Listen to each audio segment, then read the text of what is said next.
Chapter 1: The Devil's Throat. The air in Santa Magdalena tasted of dust and stale beer. Mara Kovac sat at a rickety table in the corner of the cantina, a half-empty bottle of local cerveza sweating onto the scarred wood.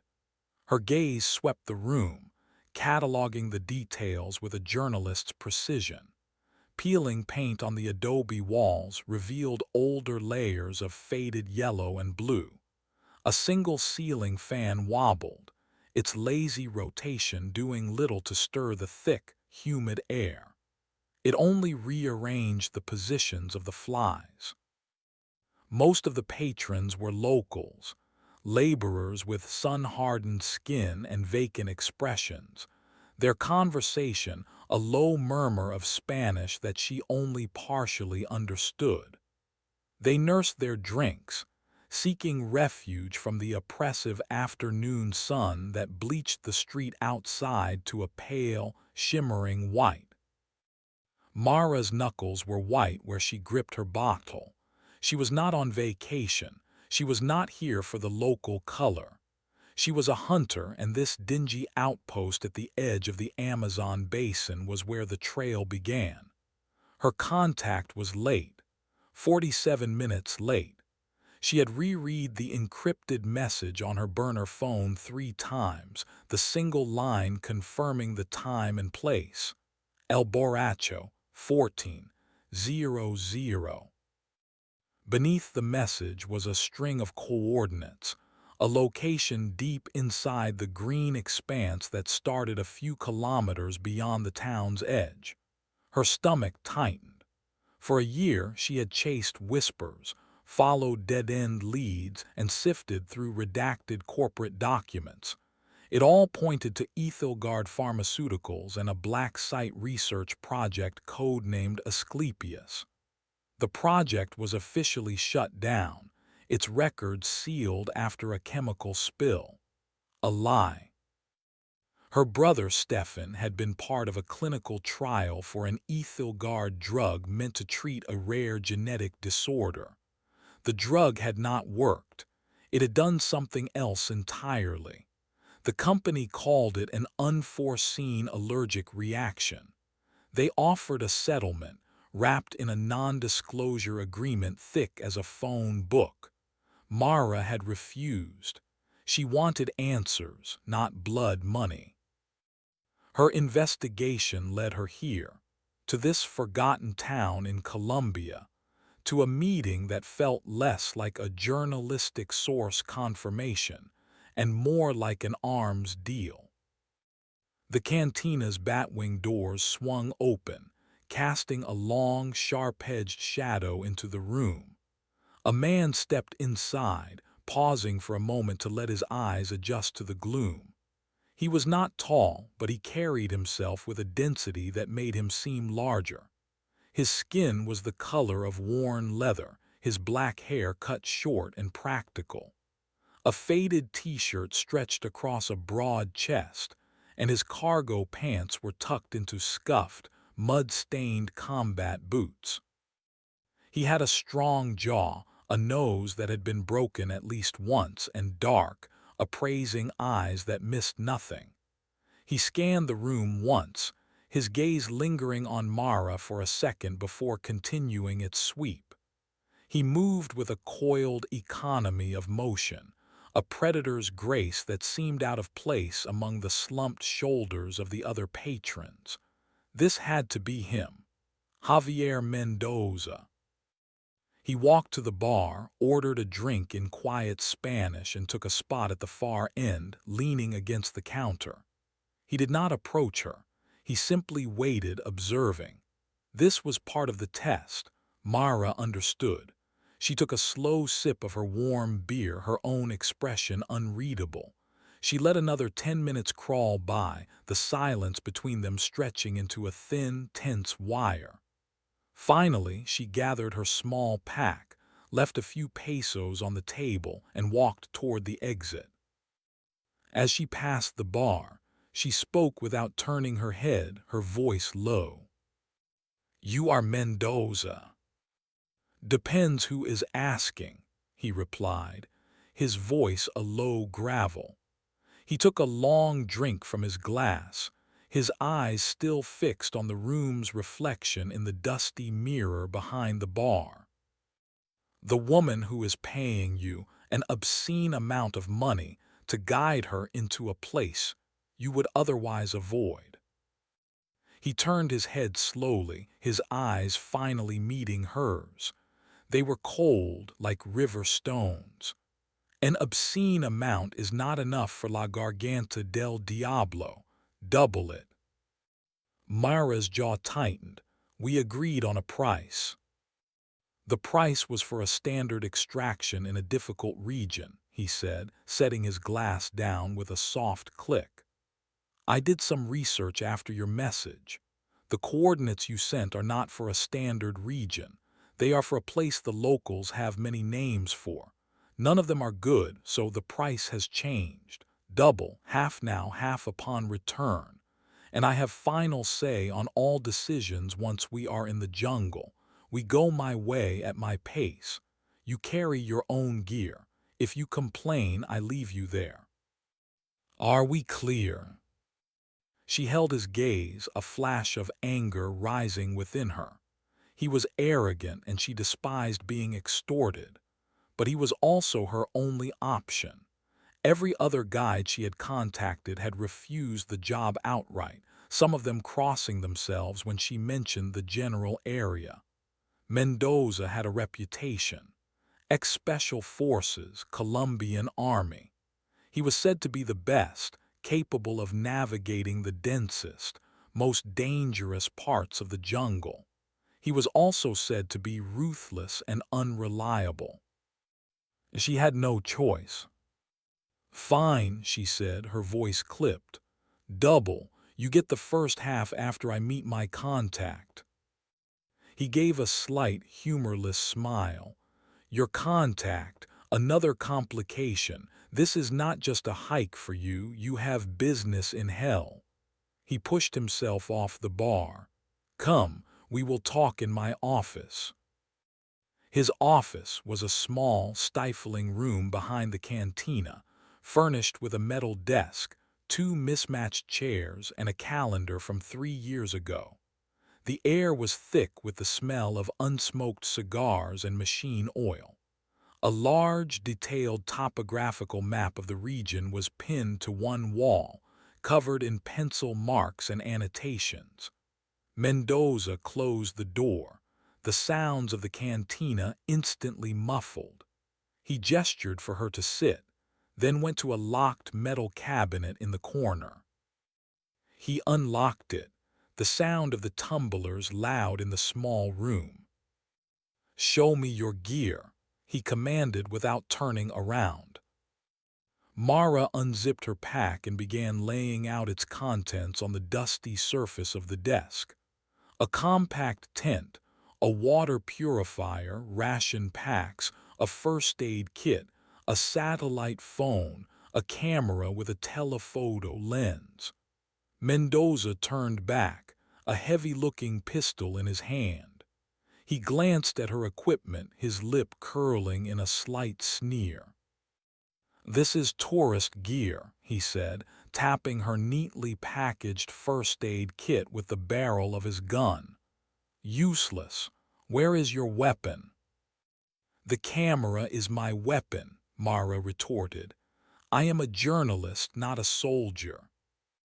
He laughed, a short, sharp bark. In La Garganta, everyone is a soldier or they are food. He placed the pistol on the desk. This is a Sig Sauer, you will carry it. You will learn to use it before we leave. In the jungle, the only story that matters is the one about survival. He leaned over the desk, his presence filling the small space. Now, tell me why Aethelgard Pharmaceuticals is interested in a piece of worthless jungle. Mara flinched. His directness caught her off guard. How do you? I told you I did my research, he interrupted. Your initial payment was wired from an account linked to a foundation.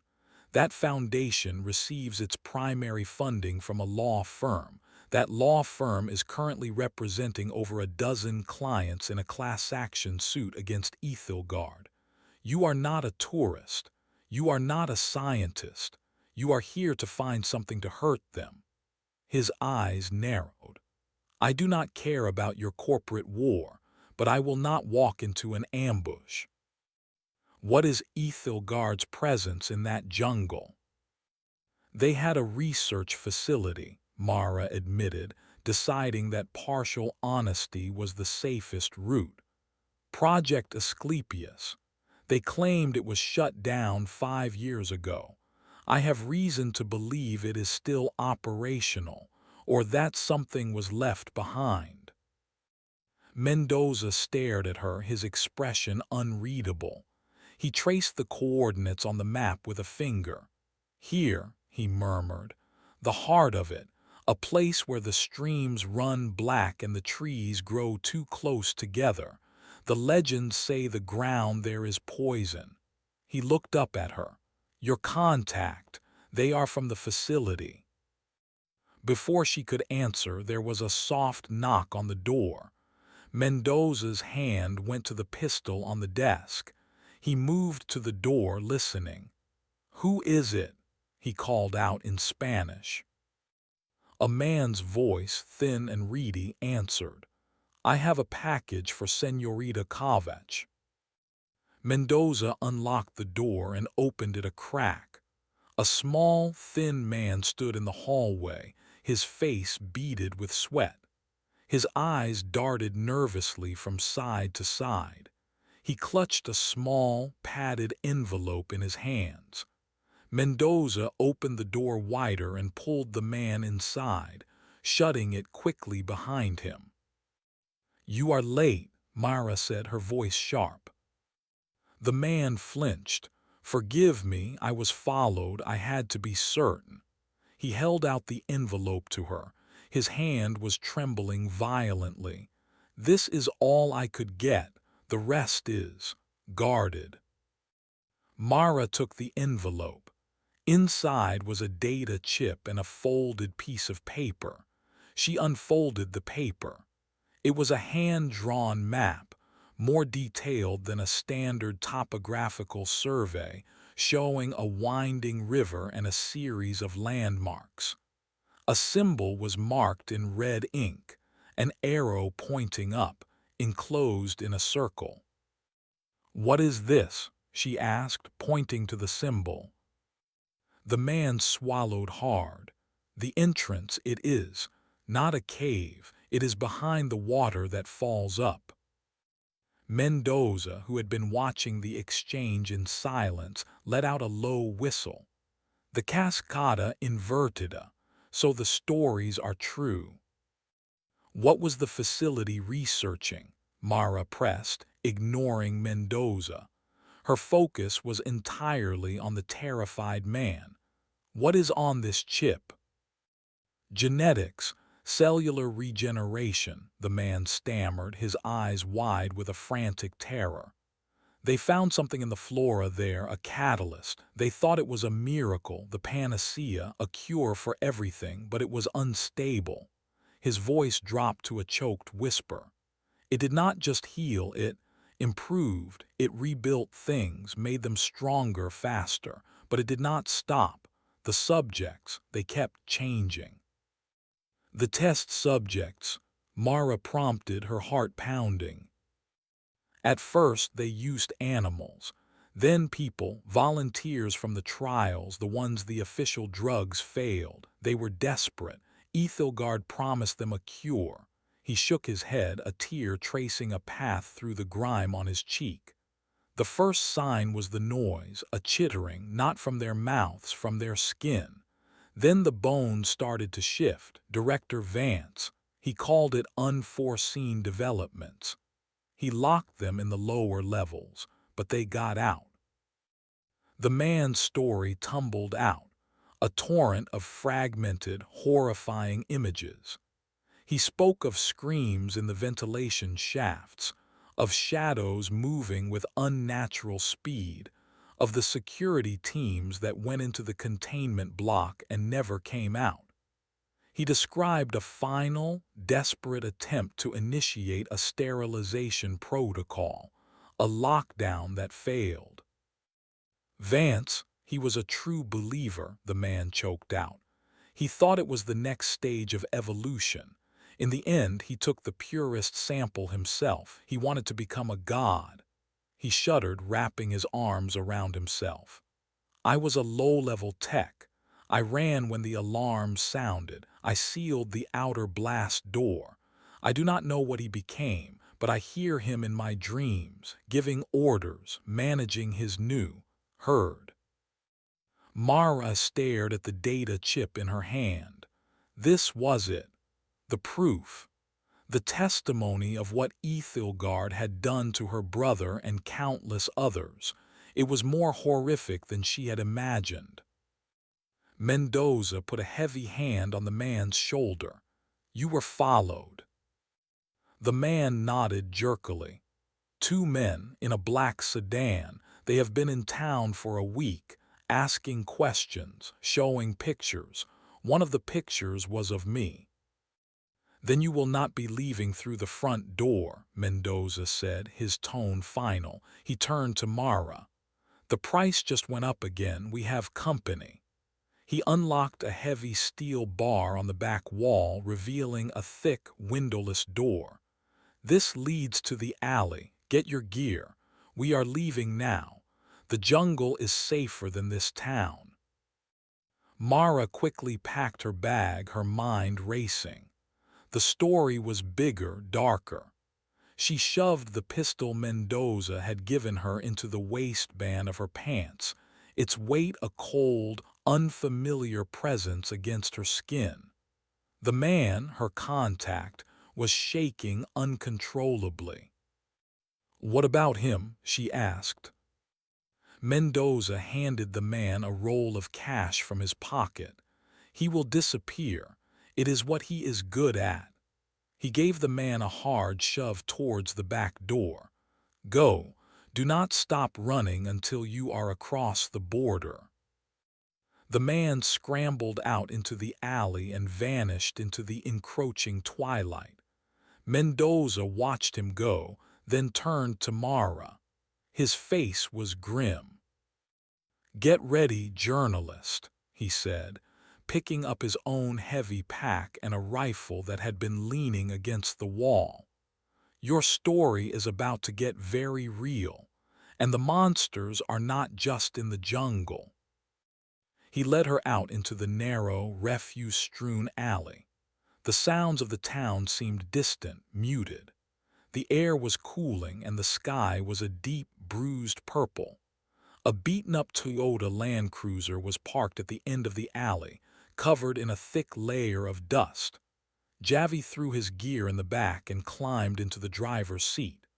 Mara got in beside him, the data chip a hot, solid weight in her pocket. She looked at the green wall of the jungle, a dark, serrated line against the horizon. It did not look like a place of secrets. It looked like a place of endings. Javi started the engine, its roar shattering the quiet. He navigated the back streets of Santa Magdalena with practiced ease, avoiding the main plaza. As they reached the edge of town, the paved road gave way to a deeply rutted dirt track. Mara saw it then, a black sedan parked in the shadows near the last streetlight, two figures inside watching them. They see us, she said, her voice tight. I know, Javi replied, his knuckles white on the steering wheel. He pressed his foot down on the accelerator. The Land Cruiser surged forward, plunging into the darkness of the jungle track.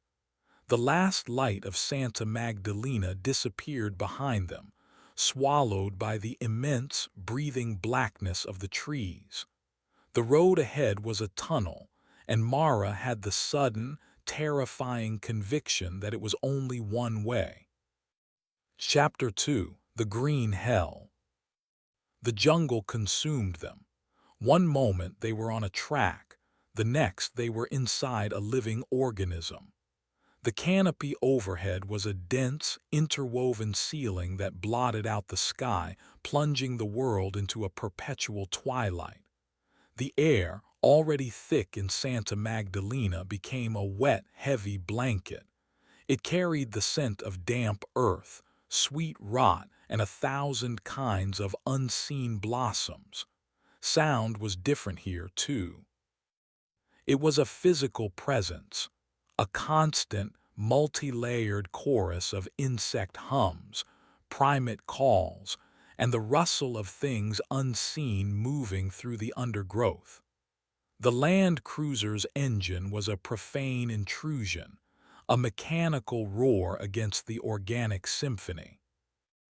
Javi drove with intense, unwavering focus. The truck bucked and swayed, its tires fighting for purchase in the deep, muddy ruts of the track. Branches, thick as a man's arm, scraped against the windows, leaving pale green scars. For 2 hours they drove deeper into the wilderness, the track becoming less a road and more a suggestion. Neither of them spoke. Mara's attention was fixed on the oppressive green walls pressing in on either side. The jungle was not static. It seemed to writhe, the shadows shifting in the sweep of the headlights, creating fleeting shapes that tricked the eye. A hanging vine became a coiled serpent. A gnarled tree root became a grasping hand. Finally, Javi pulled the truck into a small, natural clearing and killed the engine. The sudden silence was deafening. The jungle's symphony rushed in to fill the void, louder and more complex than before. "We walk from here," Javi announced. He checked the GPS unit mounted to his dashboard. "The other two are waiting a kilometer north of here. We will reach them by sunrise." "The other two?" Mara asked, her voice sharp. Javi gave her a sideways glance, his face illuminated by the green glow of the GPS. "You did not think we were going alone, did you? I do not work without a team, especially not in a place like this." He got out of the truck and began pulling their packs from the back. "Kenji is our tech specialist. He handles comms, drones, anything with a battery. Dr. Sorensen is our medic and biologist. She is familiar with Aethelgard's work." "You should have told me," Mara said, her anger simmering. More variables, more people she did not know. "You hired me for my expertise," Javi countered, slinging his heavy pack over his shoulders. "My expertise says we need them. You get me, you get my team. End of discussion." He handed her a headlamp. "Put this on. The path is not friendly." He was right. The ground was a treacherous carpet of tangled roots and slick, moss-covered stones.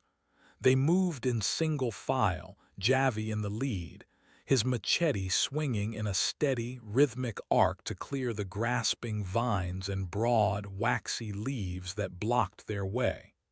The air was alive with insects. Mosquitoes whined in Mara's ears. Unseen things crawled over her boots. Every few minutes, a sound would rise above the general din, a guttural cough from the canopy, a frantic rustling in the bushes to their right, and Javi would freeze, his head cocked, listening.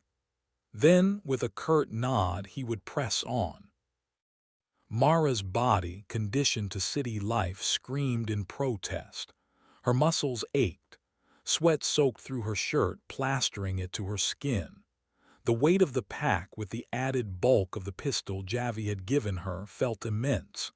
She focused on the small circle of light cast by her headlamp on the back of Javi's pack, on placing one foot in front of the other. This was a different kind of hunt. Here she was not the predator. She was clumsy, loud, and soft prey. They walked for what felt like an eternity. The jungle was a disorienting, timeless place. Mara lost all sense of direction. She was completely dependent on Javi. At one point she stumbled on a root, her ankle twisting. She let out a sharp gasp of pain. Javi stopped and turned, his expression impatient. "Keep up," he ordered. "My ankle," she grunted, trying to put weight on it. A sharp pain shot up her leg. He sighed, a sound of pure exasperation. He unslung his pack and knelt beside her, his movements economical and precise. His fingers, surprisingly gentle, probed the tender area around her ankle bone. "It is a sprain, not broken," he diagnosed. "We can wrap it." He pulled a roll of compression bandage from a pouch on his belt. As he worked, his headlamp illuminated a small, iridescent frog perched on a leaf nearby. Its skin was a swirl of electric blue and black.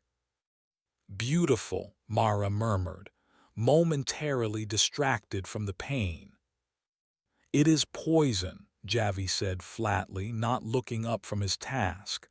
"The brighter the colors, the faster you die. A rule to remember here." He finished wrapping her ankle, the bandage tight and supportive.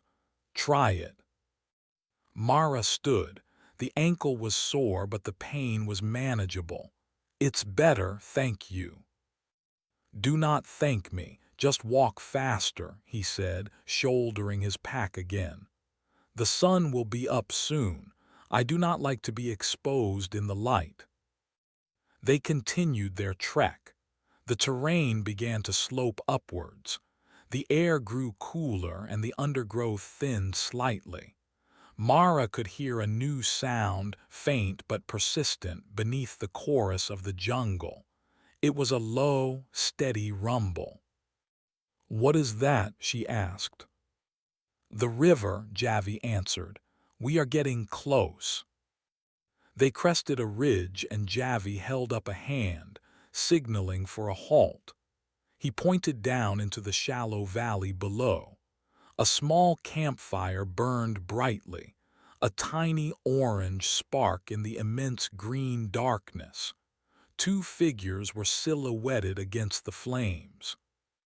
"There they are," Javi said. He let out a low, distinct bird call. An identical call answered from the camp. "It is safe." They made their way down the slope and into the small, well-established camp. A young man with sharp, intelligent features and a wiry frame looked up from a laptop computer balanced on his knee. He smiled, a flash of white in the firelight. "Javi, you made it," he said, his English accented, Japanese Mara guessed. "I was starting to worry. The comms are getting weird out here." This was Kenji. The second figure was a woman, older than the rest of them, with short, practical gray hair and a calm, competent demeanor. She was cleaning a set of medical instruments on a clean cloth. She looked at Mara, her eyes analytical. "This is our employer," she asked Javi, her voice carrying a hint of Scandinavian inflection. "Dr. Sorensen." "This is Mara," Javi said by way of introduction. "Mara, this is Kenji and Lena. They are essential personnel." Lena Sorensen's eyes lingered on Mara's wrapped ankle. Trouble already. "I'm fine," Mara said, a little too defensively. She felt the need to assert herself, to prove she was not a liability. Kenji closed his laptop. "The interference is getting stronger the closer we get to the coordinates. It is not natural. It is a focused, low-frequency pulse. Someone is broadcasting."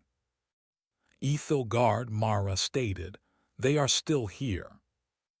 "Or they left something behind that is still running," Lena corrected, her expression grim. "That company." They did not believe in half measures. She looked directly at Mara. Javi told me you have a personal stake in this. Aethelgard's clinical trials. My brother, Mara confirmed, her voice tight. Lena nodded slowly, her gaze softening with a flicker of empathy. I am sorry. I worked for them for a time. In their European labs, I saw their methods, their ethics. It is why I left. She gestured to her equipment. Whatever they were doing here, it will have been a violation of science and of nature. Javi ignored the conversation. He was focused on the perimeter of the camp, his rifle held at a low ready. We rest for 2 hours. Then we move again. We reach the waterfall by midday. Mara, exhausted, sat down on a log near the fire. Kenji offered her a canteen. The water was clean, with a faint metallic taste from the purifier. She drank deeply. Kenji's setup was impressive. Solar panels were laid out to catch the morning sun, connected to a bank of batteries. A small, portable satellite dish was aimed at a gap in the canopy. I launched a drone an hour ago, Kenji said, pointing to his screen. It showed a grainy, thermal image of the surrounding jungle. There is a lot of animal life. Monkeys, a few wild pigs. One large heat signature I cannot identify, very large, moving about 3 kilometers south of us. Jaguar, Mara asked.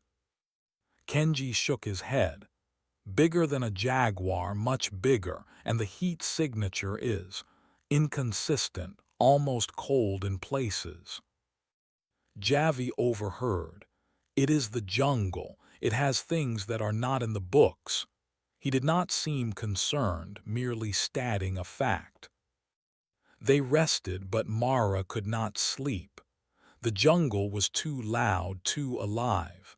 The conversation with her contact replayed in her mind. It did not just heal, it improved. What had Director Vance become? What were the things he now managed? 2 hours later, as the first weak light of dawn filtered through the canopy, Javi roused them.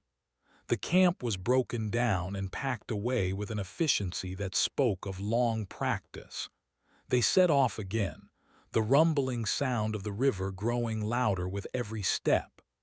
The terrain became more difficult, a steep, downward slope of slick, black rock. They had to use ropes to descend one section, a sheer cliff face hidden by a curtain of vines. By late morning, the rumbling was a deafening roar. The air was cool and filled with a fine, perpetual mist. They emerged from the dense tree line onto a wide, rocky ledge, and Mara saw it. It was impossible, a violation of all known physics. A massive river, churning with brown, silt-laden water, flowed to the edge of a colossal chasm that split the earth. But instead of cascading down into the abyss, the water curved, defying gravity, and surged upwards into the sky, disappearing into the low-hanging clouds. The roar was immense, a deep, resonant thunder that vibrated in Mara's bones. The air pressure was strange, a heavy, pressing weight. It was the Cascada Invertida, the upside-down waterfall. Incredible, Kenji breathed, pulling out a camera. The energy required to do this, it must be immense. Lena was staring at the water, her scientific curiosity warring with a visible unease. The legend spoke of it, a place where the sky drank the river. They said a god lived at the bottom of the chasm. Aethelgard did not build their facility here for the view, Javi said, his voice loud over the roar. He pointed to the cliff face, partially obscured by the upward-flung spray. There, Look. Mara followed his finger. At first she saw nothing but sheer wet rock. Then she saw the lines, faint but unmistakable, the perfectly straight seams of a massive, square section of the cliff. It was a door, at least 20 meters high, camouflaged to blend in with the surrounding rock. At its base was a smaller, man-sized hatch, also cleverly hidden. The symbol from her hand-drawn map, the upward arrow in a circle, was discreetly etched into the stone above it. "The entrance," she said, her voice filled with a mixture of dread and triumph. Kenji was already working on a handheld device, its screen displaying a fluctuating wave pattern. "The pulse is coming from inside. It is incredibly powerful. It is what is interfering with our comms." He took a few steps closer to the hatch. "The door is magnetically sealed, heavy-duty, but," he smiled, "it is running on an old Aethelgard security protocol. I know their back doors." He knelt by the hatch and opened a panel on his device, revealing a series of wires and probes. He began to work on the electronic lock, his fingers moving with practiced speed. Javi and Lena stood guard, their attention divided between the jungle behind them and the impossible waterfall before them. Mara walked to the edge of the chasm, drawn by the terrifying spectacle. She peered down into the abyss. It was too deep to see the bottom, a throat of black rock leading down into the bowels of the earth.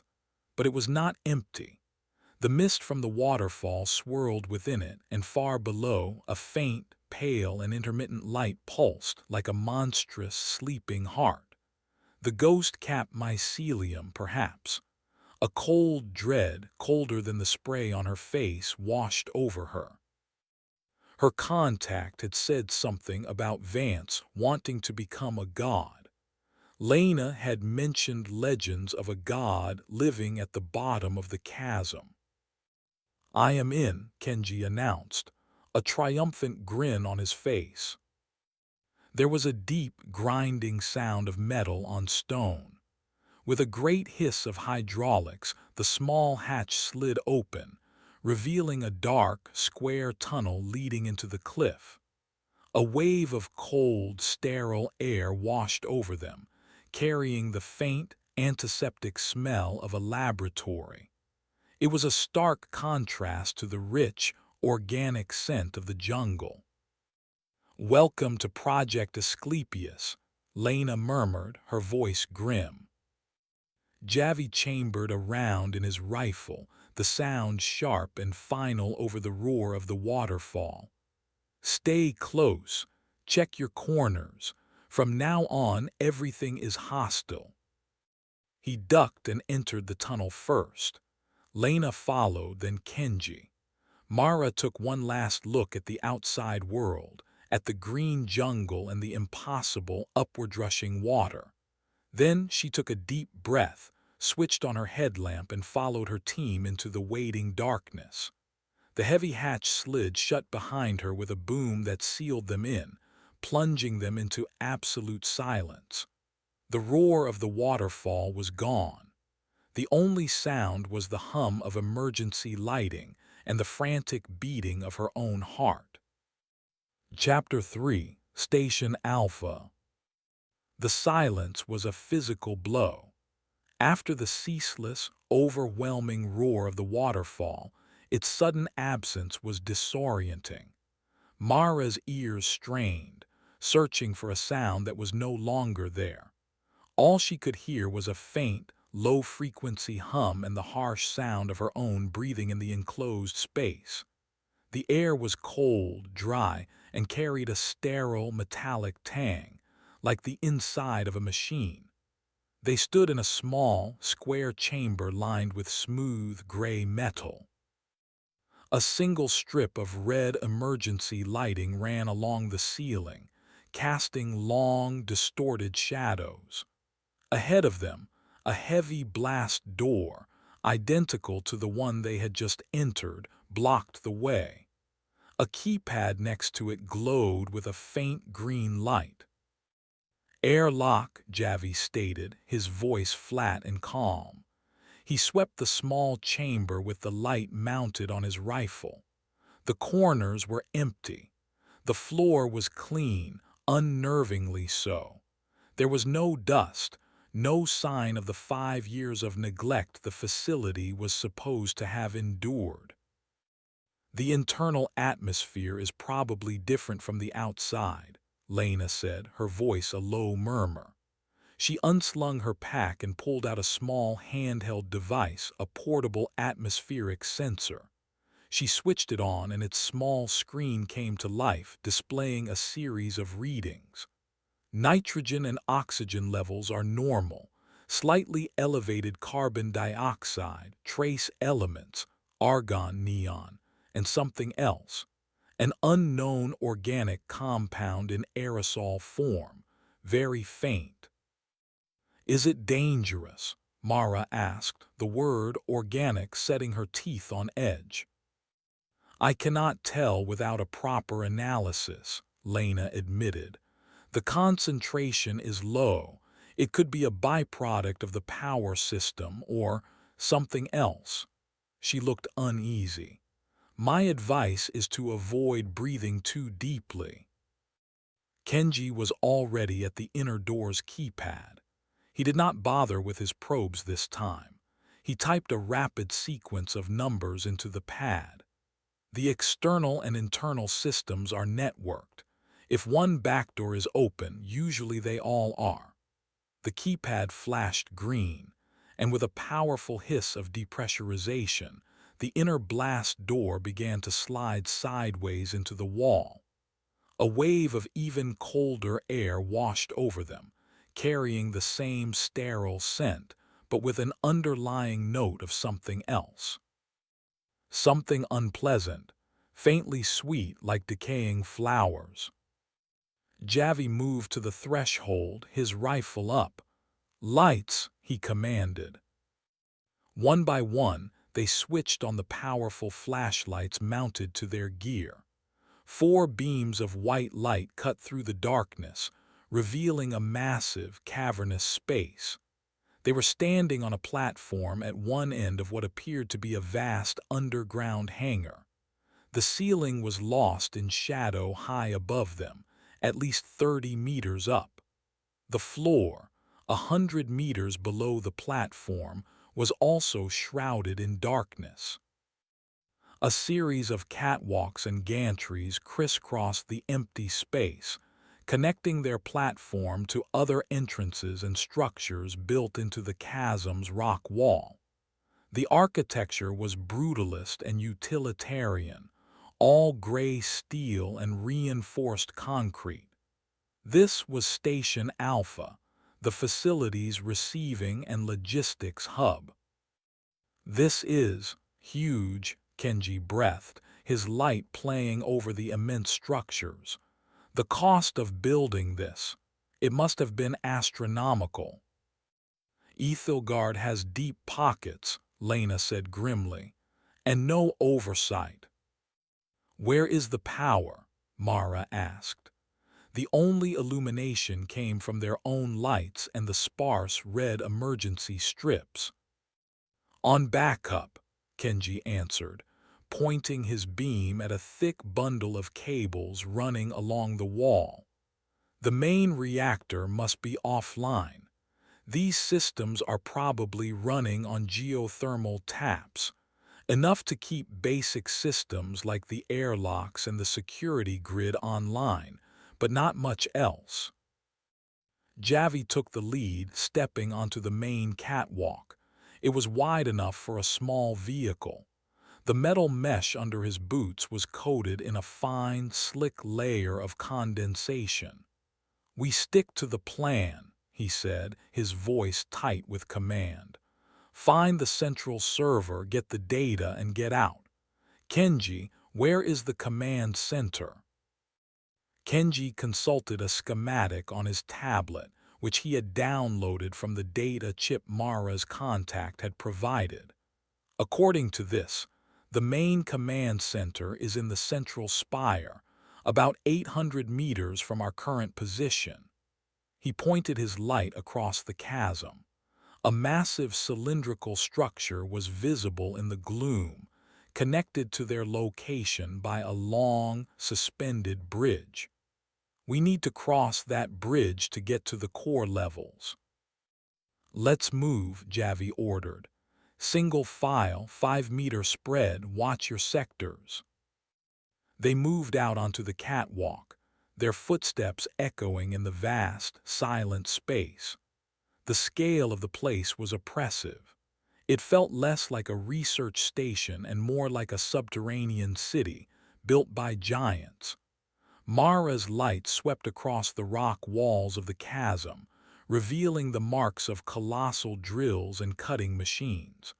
Below, in the impenetrable darkness, the faint, pulsing light she had seen from above was now more distinct. It was a soft, blue-white glow that waxed and waned with a slow, steady rhythm, like a sleeping lung. The mycelium, Lena whispered, her light also pointed downwards. It is beautiful, a complete, self-contained ecosystem. It is a distraction, Javi grunted. Keep your eyes on the catwalk. His warning came a second too late. Mara's foot slipped on a patch of the slick condensation.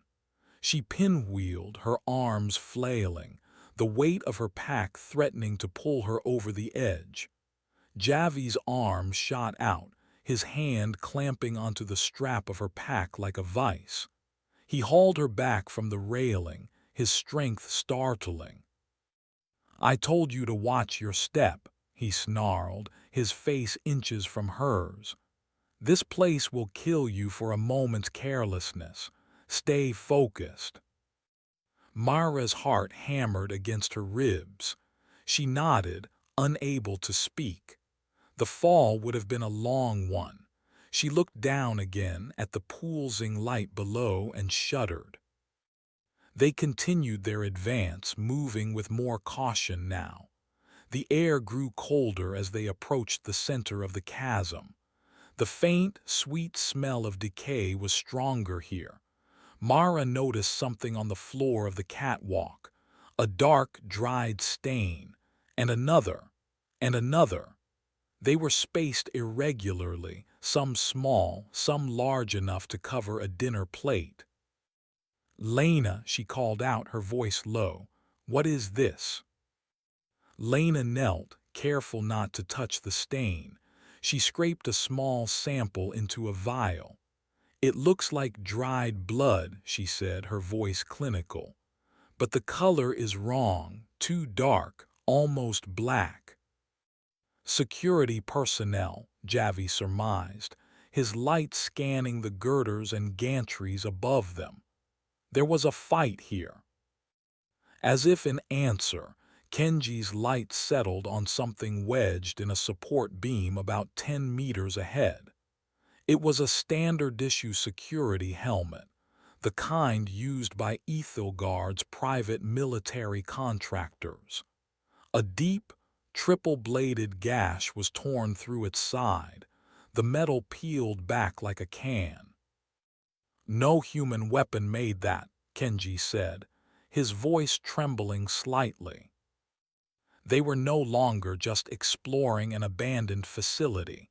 They were moving through a battlefield, a tomb.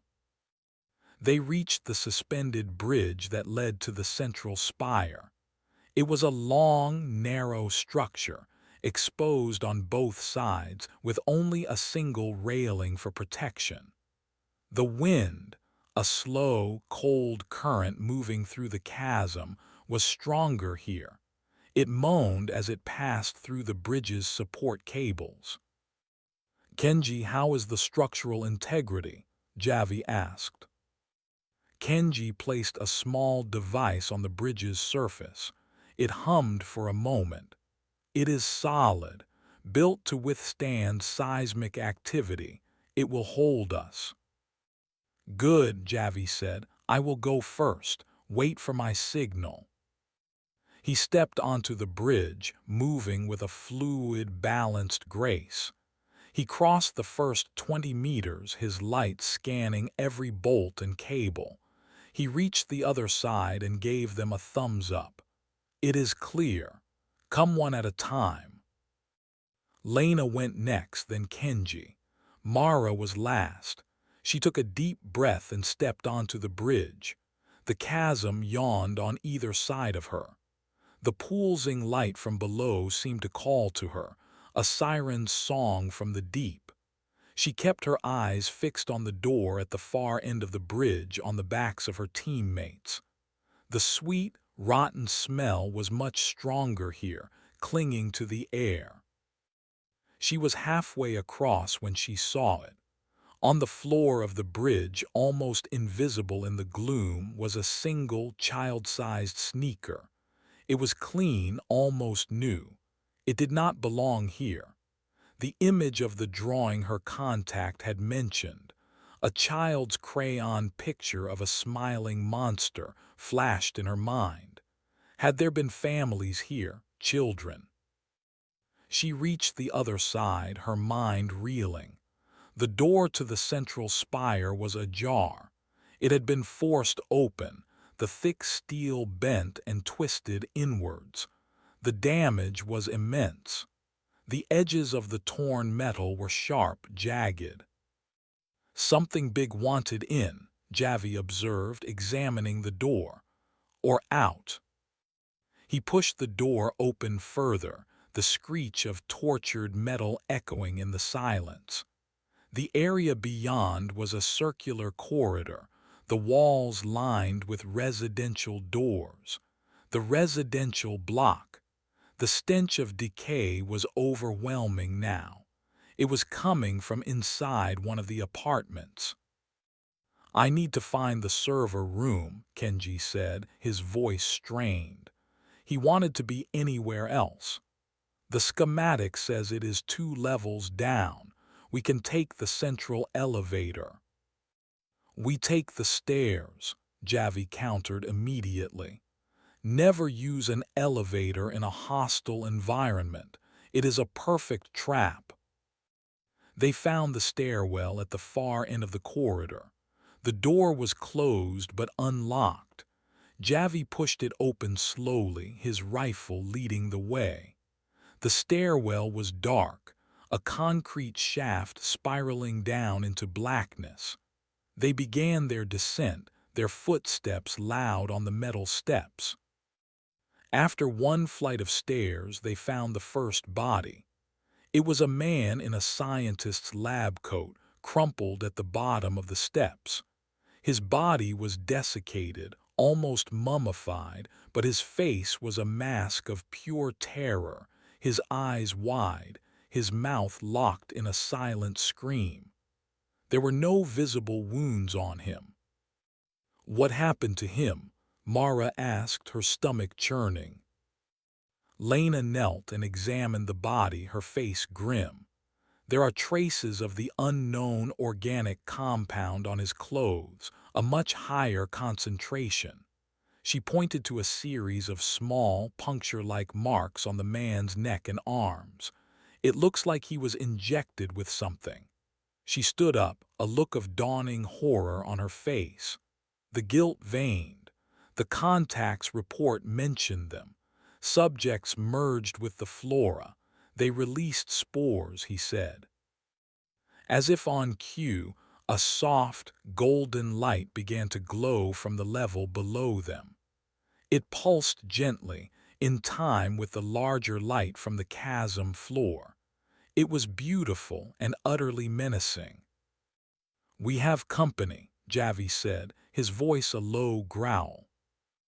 They descended another flight of stairs and peered around the corner. The corridor on this level was different. It was a medical bay. Hospital beds were overturned. Medical equipment was smashed. And standing motionless in the center of the corridor were 3 figures. They looked like statues carved from dark wood, their forms vaguely human. Veins of soft, golden light pulsed through their bodies, illuminating them from within. They were the guilt-veined. One of them, a figure that might have once been a woman, had its head tilted towards the stairwell door, as if listening. Its face was a smooth, featureless mask of bark. "They are not moving," Kenji whispered. "They are waiting," Lena corrected. "They are ambush predators.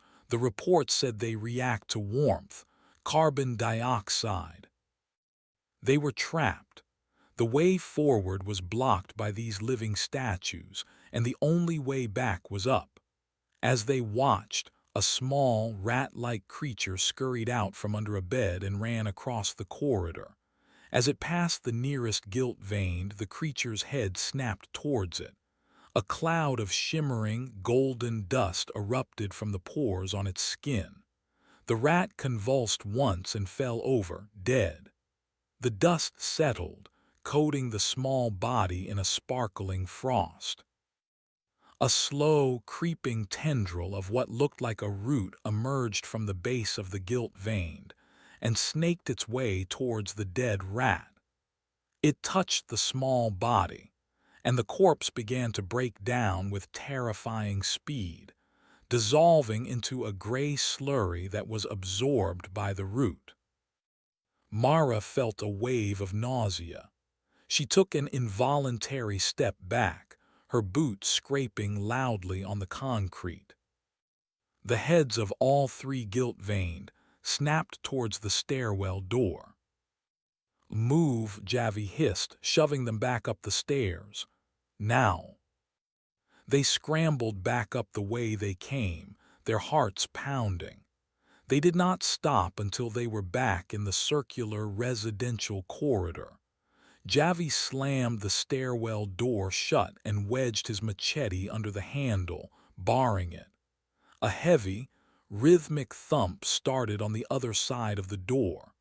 The guilt-veined were trying to get out. "The elevator it is," Kenji said, his voice shaking. They ran to the elevator shaft in the center of the spire. The doors were closed. Kenji frantically jabbed the call button. For a moment, nothing happened. Then, with a low groan, the number above the door lit up. It began to descend from a higher level. The thumping on the stairwell door grew louder, more frantic. The metal of the door began to bend inwards. Come on," Mara urged. The elevator arrived with a soft ding. The doors slid open. The interior was clean, brightly lit. It looked safe. Too safe. "Get in," Javi ordered, his rifle aimed at the buckling stairwell door. Lena and Kenji scrambled inside. Mara hesitated. Her instincts screamed at her that this was a trap. The thumping stopped. An eerie silence fell over the corridor. Then from the vents in the ceiling a new sound began. A soft, wet, chittering noise. It was coming from all around them. Javi grabbed Mara's arm and threw her into the elevator. He jumped in after her as the stairwell door finally burst open. A gilt vein stood in the doorway, its golden light pulsing angrily. Kenji repeatedly stabbed the door close button. As the doors began to slide shut, Mara saw it. A blur of motion in the corridor. Something impossibly fast and sleek. A pale, emaciated creature with elongated limbs dropped from a ceiling vent. It was a chittering listener. It landed silently, its head, covered in pulsating membranes, turning towards the closing elevator doors. The doors sealed shut just as the creature lunged. A high-pitched scream of rage and frustration echoed from the other side. Kenji frantically hit the button for the server level, 3 floors down.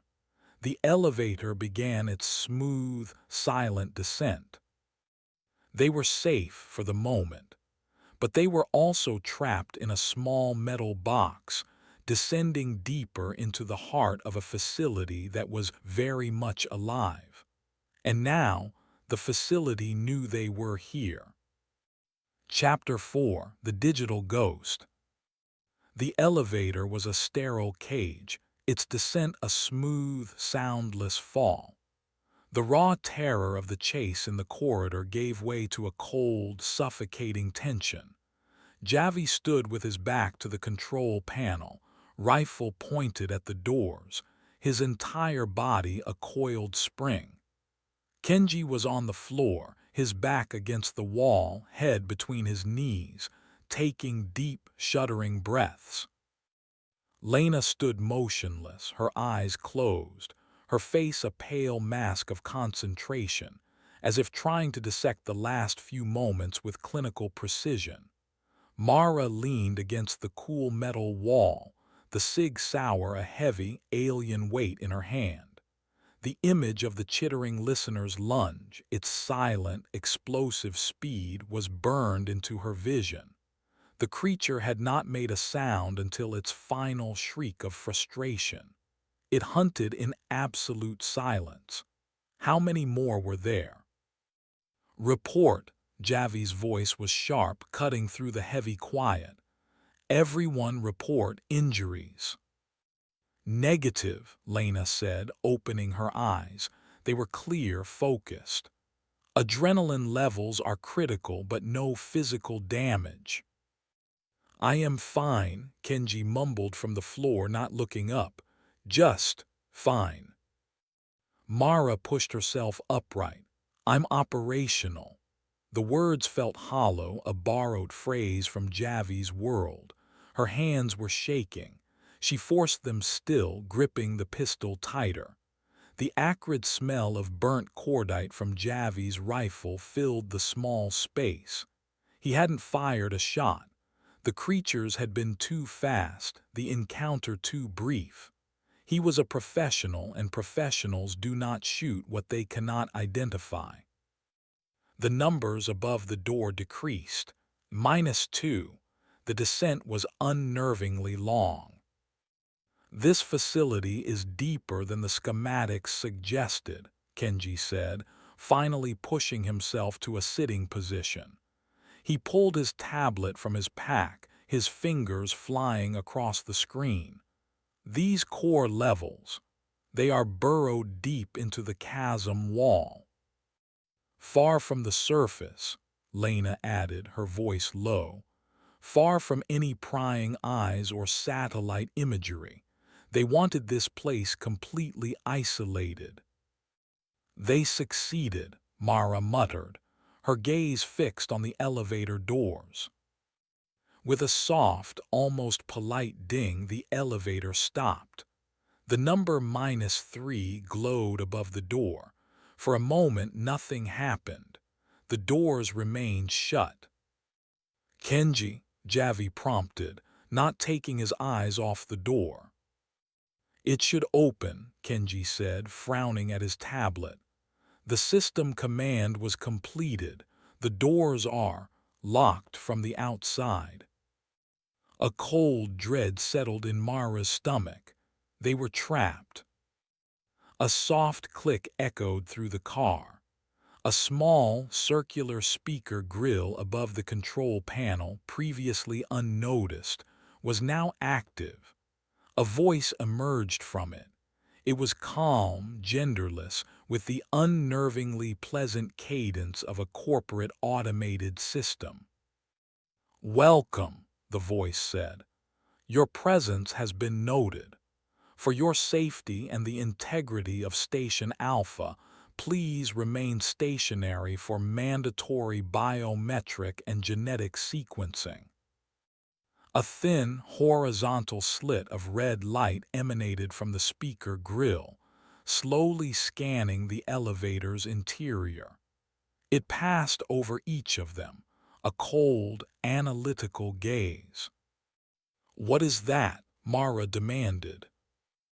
"Janus," Kenji breathed, his eyes wide with a horrified awe. The facility's AI, the ghost in the machine, it's still active. It's a closed quantum system. It wouldn't need the main reactor, just a dedicated power source. It learns. It adapts. Can you disable it? Javi asked, his rifle now aimed at the speaker grill. Disable Janus, Kenji laughed, a high, hysterical sound. That's like asking me to disable the internet with a paperclip. It is the facility. It controls every door, every light, every system. Analysis complete, the placid voice of Janus announced. For human subjects detected, unregistered, unsequenced. Your genetic markers do not correspond with any personnel on the Aethelgard roster. Please state your purpose. No one answered. The silence stretched.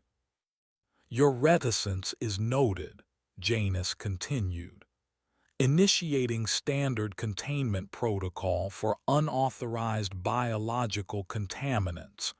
The air in this unit will be replaced with an inert argon gas mixture in 60 seconds. Thank you for your cooperation. A quiet hiss began to emanate from the vents in the ceiling.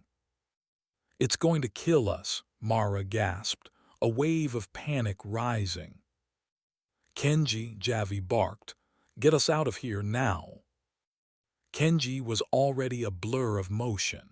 He ripped a panel off the elevator's control board, exposing a dense nest of wires and circuit boards. It's a hard-wired system. I can't hack the lock command remotely. I need to override the power relay to the door motors. He pulled a tool from his belt and plunged it into the wiring. Sparks erupted, showering his hands. He didn't flinch. Lena, I need to know which of these conduits controls the environmental system. Lena was at his side instantly, her own scientific knowledge meeting his technical skill. The red-jacketed ones are always primary systems. Power. The blue should be data. Look for a yellow or green bundle. Secondary systems. Life support. The hissing grew louder. The air began to feel thin, and a strange lightness entered Mara's head. Javi stood over the two of them, a guardian, his rifle still aimed at the door, expecting an attack from both inside and out. Mara moved to the doors, prying her fingers into the thin gap between them. "Help me," she grunted. Javi holstered his rifle and joined her. They both dug their fingers into the seam, their boots scraping for purchase on the smooth floor. They pulled. The metal groaned but did not budge. The magnetic lock was too strong. "I have it," Kenji yelled. He jammed a probe into a thick yellow cable. "Diverting power, get ready." He touched two wires together. The elevator car plunged into darkness, the emergency lights dying. A massive clunk echoed through the shaft as the magnetic lock disengaged. Javi and Mara heaved with all their might. The door scraped open, just wide enough for a person to squeeze through. "Go," Javi yelled. Lena scrambled through the gap first. Mara followed, her pack snagging on the edge. She wrenched it free and tumbled out into a dark corridor. Kenji was right behind her. Javi was last, squeezing through just as a secondary locking mechanism engaged with a sickening crunch of metal. They were out. They stood in a corridor, panting in the darkness. This level was different. The air was frigid, smelling of ozone and burnt plastic. Kenji's headlamp flickered back on, then Lena, then Javi. Mara fumbled with her own, its beam finally cutting through the gloom. They were in a large, open-plan office space. Desks were overturned. Papers were scattered everywhere like drifts of snow. Computer monitors were smashed, their screens dark, jagged spider webs. The walls were pockmarked with bullet holes and strange, melted craters that glowed with a faint, residual heat. A last, desperate stand had happened here. Server level, Kenji confirmed, looking at the signs on the wall. The command center should be through there. He pointed towards a set of reinforced double doors at the far end of the office. They moved through the wreckage, their lights sweeping across the carnage. Mara saw a coffee mug on the floor, emblazoned with the Aethelgard logo and the phrase, "A better tomorrow." It was splattered with something dark. They passed a barricade made of desks and filing cabinets. Behind it, two bodies in tactical gear lay where they had fallen. Their armor was shredded, torn apart by the same triple-bladed slashes they had seen on the helmet in the hangar. Their flesh was blackened and desiccated. "The blur," Lena whispered, her voice trembling as she examined one of the bodies. "The report said it was fast, incredibly fast." "It leaves nothing behind," Javi observed, his gaze cold and analytical. He was not looking at the bodies but at the space around them, the angles of attack, the lines of fire. They were outmaneuvered, surrounded. They reached the double doors. They were sealed, but a small access panel next to them was blinking. Kenji got to work, his earlier panic replaced by a cold, professional focus. "Janus has locked us out of the main network, but this is a localized system. I can get through it." While he worked, Mara and Javi stood guard. Lena, meanwhile, was drawn to a smaller office to their right. Its glass wall was shattered. The sign on the door read, "Dr. M. Cole, lead geneticist." The whistleblower's office. Mara joined Lena at the doorway. The office was ransacked. Files were torn from cabinets and a whiteboard on the wall was covered in frantic, overlapping scrawls. Equations, DNA helices, and words. Unstable, cascade failure. It doesn't stop, it rewrites. The sound, God the sound. And in the center of the board, circled again and again in red marker, was a single, terrifying question. What have we woken up? He knew, Mara breathed. He knew it was all going wrong. On the floor, amidst the debris, was a smashed tablet. Lena picked it up. The screen was cracked, but a portion of it was still functional. She pressed a button on its side. An image flickered to life. It was a video file, corrupted but playing. The face of a man in his late 40s filled the screen. He was haggard, his eyes wide with terror. It was Marcus Cole. "Final log," Cole's distorted voice crackled from the speaker. "The sterilization failed. Vance has locked himself in the primary lab with the core sample. He calls it the final sacrament. He is broadcasting. A signal, not radio, something else. A biological frequency. It is, calling to the things below, the original inhabitants." The video glitched, showing a flash of a security camera feed. A corridor. Something was moving down it, a huge, writhing mass of limbs and torsos. The amalgam. "Security teams are gone," Cole continued, his voice breaking. "Eva tried to hold the line at the bridge, but the speed. We never saw it coming, and the listeners, they are in the vents. They can hear us breathing. They can hear our hearts beating. I have to." The video cut out, replaced by a string of error messages. "I am in," Kenji announced from the main doors. The heavy doors hissed open, revealing a pristine, untouched room. The server room. It was a stark contrast to the chaos outside. It was a climate-controlled, hermetically sealed chamber, the air frigid.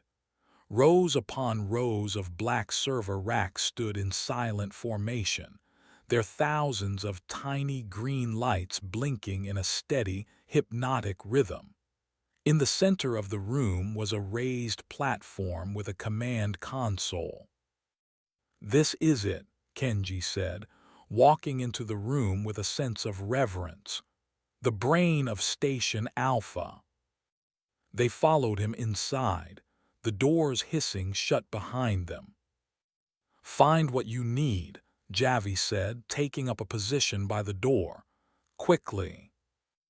Kenji sat at the console and jacked his tablet directly into the mainframe.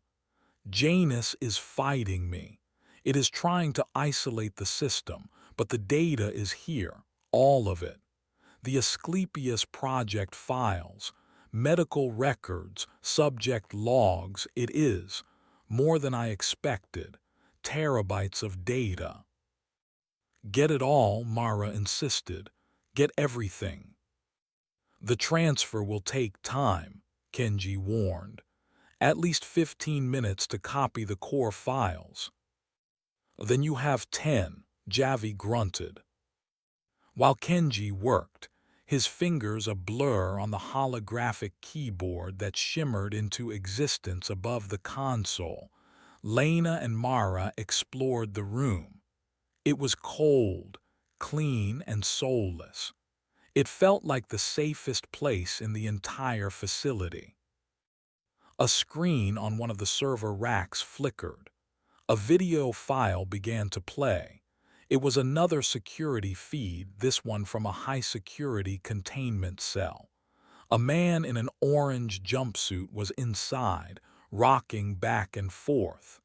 His skin was pale, his limbs strangely elongated. This was not a security recording. This was a live feed. "What is that?" Mara asked. "Janus is showing us something," Lena said, her voice tense. "It's communicating." On the screen, the man in the cell suddenly went still. He cocked his head, as if listening to a sound they could not hear. A slow, cruel smile spread across his face. He looked directly at the camera. He looked directly at them. "It sees us," Lena whispered. The man's mouth opened, but no sound came out. Instead, he perfectly mimicked the sound of the server room's ventilation system. Then, he mimicked the sound of Kenji's fingers tapping on the console. It was an echo. "Transfer at 70%, Kenji announced, oblivious. "It's working." The lights in the server room flickered. Once. Twice. Then they went out, plunging them into absolute darkness, save for the blinking green lights on the servers and the glow of Kenji's console. "Kenji," Javi's voice was dangerously calm. "It's not me," Kenji stammered. "Janus, it's initiated a system purge, a hard reset." The voice from the hidden speaker returned, no longer calm and pleasant. It was distorted, filled with digital static. Unauthorized access detected," the voice of Janus crackled. "Data integrity compromised. Concontainment Protocol Alpha initiated. All biological signatures in this unit are classified as Grade 1 threats." Heavy metal shutters slammed down over the doors, sealing them in. The blinking green lights on the servers all turned a solid, angry red. "Sterilization sequence commencing," the AI announced, its voice now a layered, monstrous chorus. "Atmospheric evacuation in 3 minutes." A deafening alarm began to blare. A new sound joined it, a powerful, high-pitched suction. The air was being pulled from the room through massive vents in the ceiling. Papers and loose objects on the floor began to fly upwards. Mara felt a powerful tug, the air becoming thin in her lungs. The room was a vacuum chamber, and they were trapped inside. Chapter 5: The Warden's Domain. The alarm was a physical assault, a high-pitched scream that vibrated through the floor and into their bones. The suction from the ceiling vents grew stronger, a hungry roar that threatened to pull them off their feet. Loose data slates and scattered papers swirled in a vortex, plastering themselves against the grills. Breathing became a conscious, desperate effort. "The door!" Javi yelled over the din, his voice strained. He was braced against a server rack, the muscles in his neck corded. "Kenji, open the door." "I can't," Kenji shouted back, his hands flying across his console. "Janus has me locked out. It's a total system override." The air thinned. Black spots danced in Mara's vision. She could feel the pressure dropping, a painful sensation in her ears and sinuses. This was it. A sterile, airless death in a box of blinking red lights. Lena, however, was not panicking. Her scientific mind had taken over, analyzing the crisis. The shutters, they run on a separate hydraulic system, not electrical. She pointed to a junction box on the wall near the door, its cover emblazoned with a yellow high-pressure warning symbol. "If we can sever the pressure line, the lock should fail." Javi needed no more encouragement. He launched himself from the server rack, moving in a low crouch against the pull of the vents. He reached the wall and tore the cover off the junction box. Inside was a thick, braided steel hose, vibrating with immense pressure. "I can't cut this." "You don't have to," Lena yelled. "The coupling, at the base, it's a pressure release valve."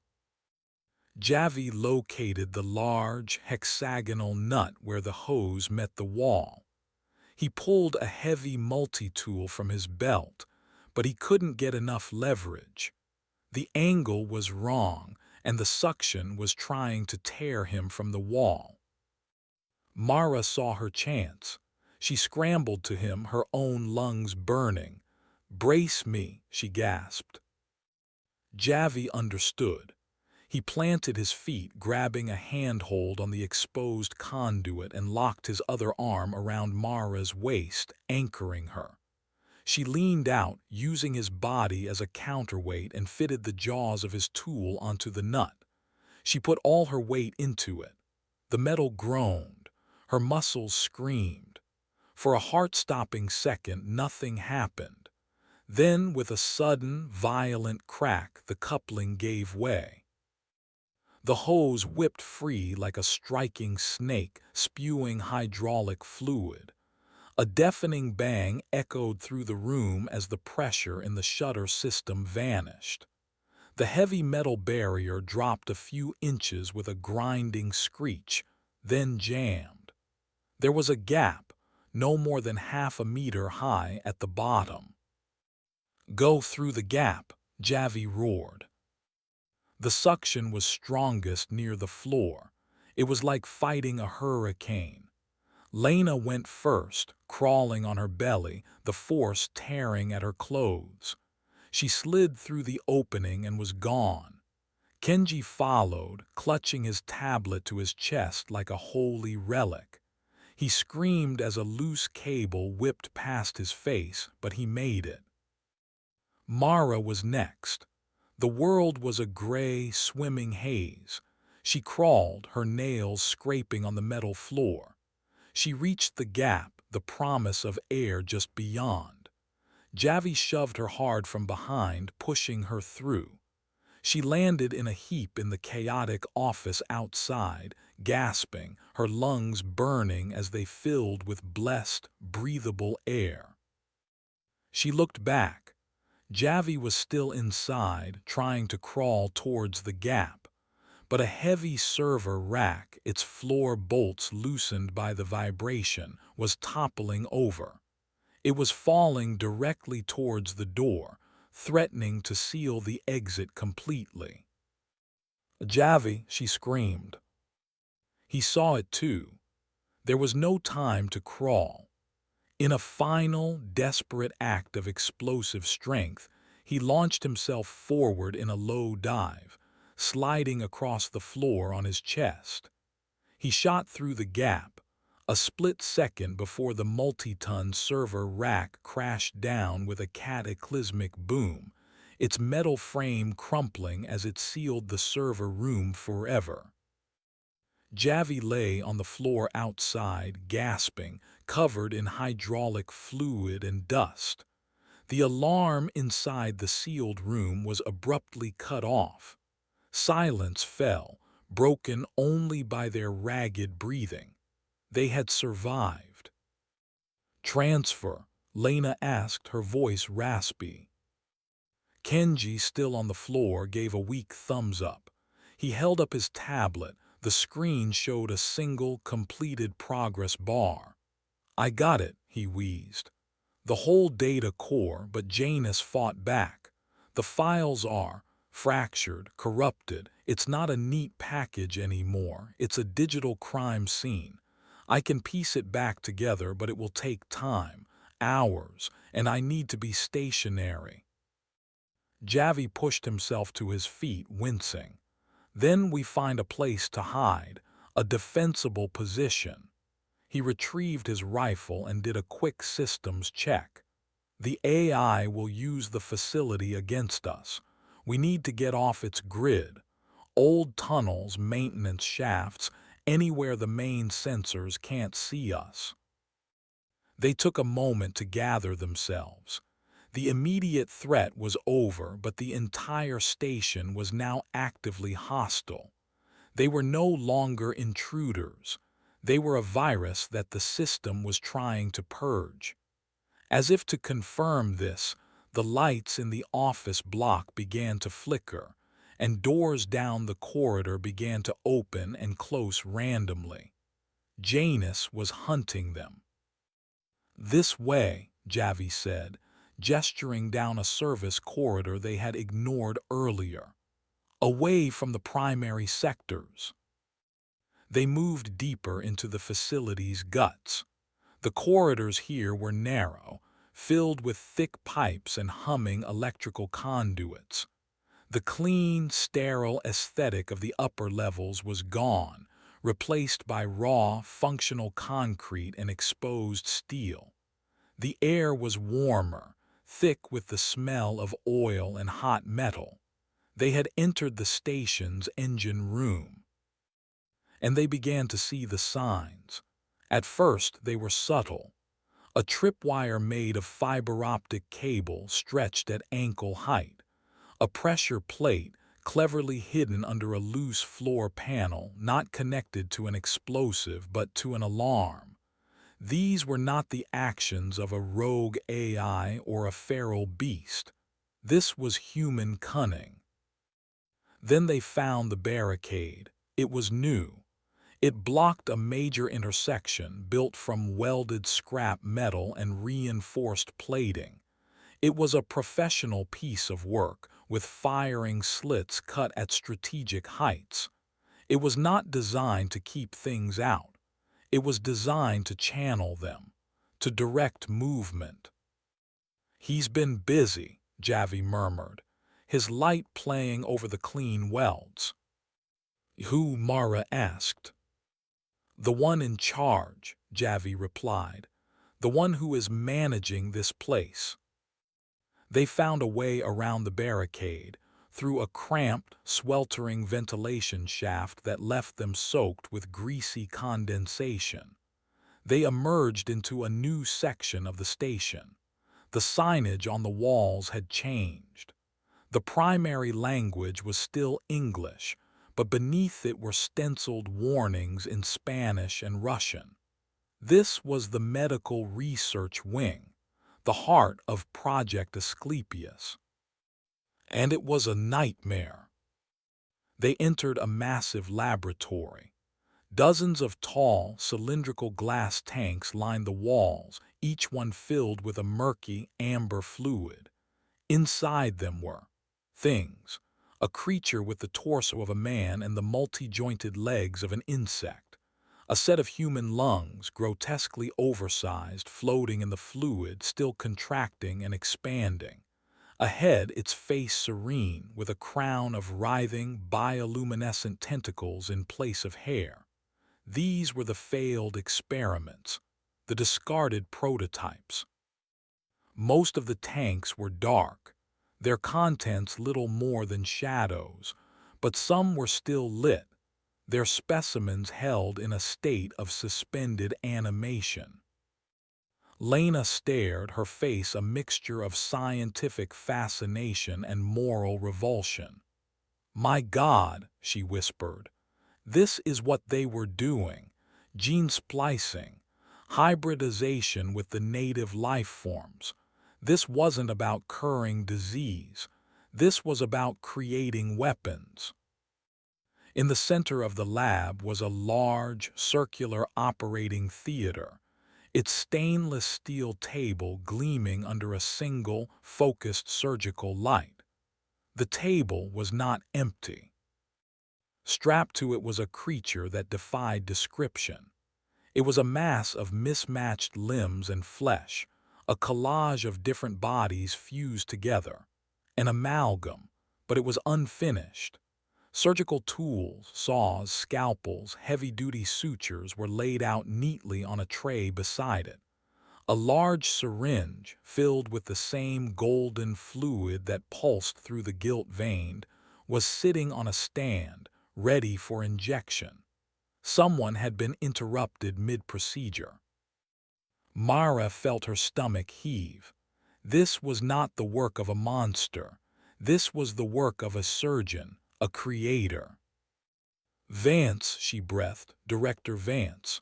Her contact's words echoed in her mind. He wanted to become a god, gods create.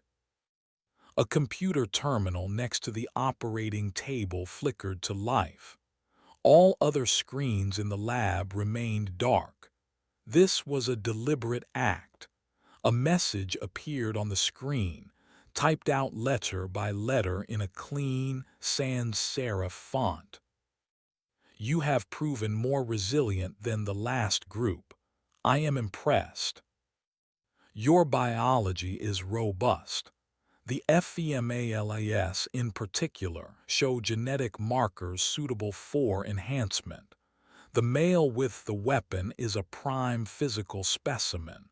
The technician is weak, but his mind could be. REPURPOSED. You carry MY data, MY life's work. It is of no use to you. It is everything to me. Bring it to the central vivarium. Level -7. Present yourselves. Your potential will be assessed. I am always in need of new material. Refusal will be untidy. I will have MY security team collect you in PIACES. The message ended. It was not a request. It was a summons. "The warden," Javi said, his voice grim. "He's watching us. He's been watching us this whole time."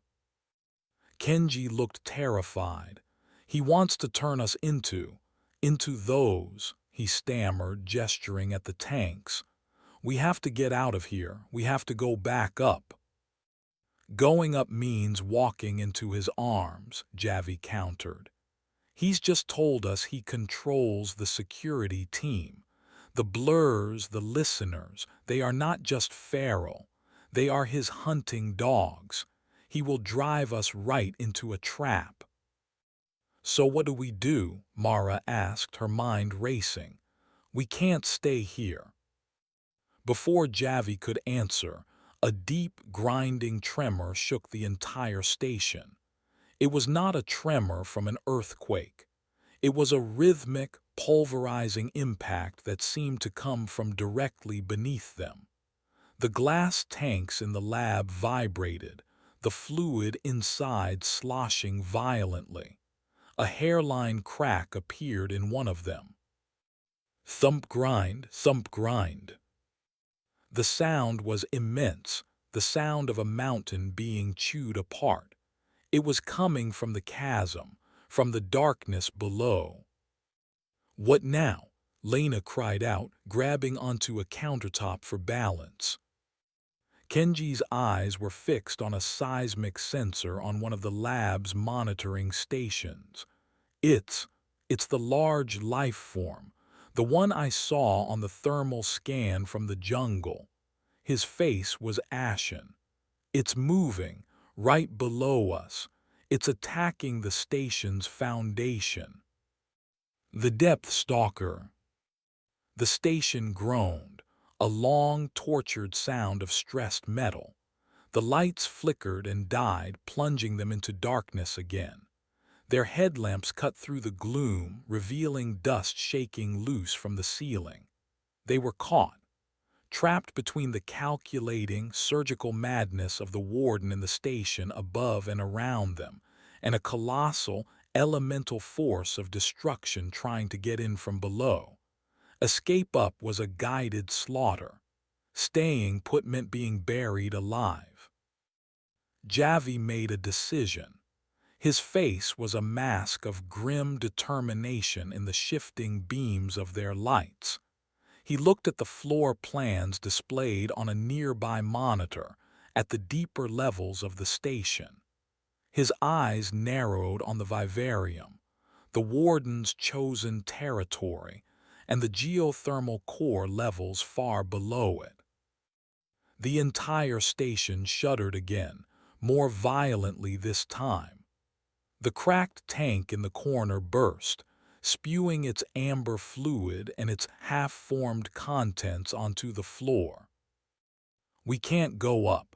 We can't stay here," Javi stated, his voice cutting through the rising panic. "He wants us to go to the vivarium. He expects us to fight our way there or run." He pointed at the floor plan, at the maintenance shafts and geothermal vents that bypassed the main sectors. "We use his own tactics against him. He is expecting us on the main paths. We will take the back roads. We will go where he and Janus won't expect." "Where?" Mara asked, her voice tight. Javi's gaze was fixed on the schematic on the lowest, deepest level of the entire complex.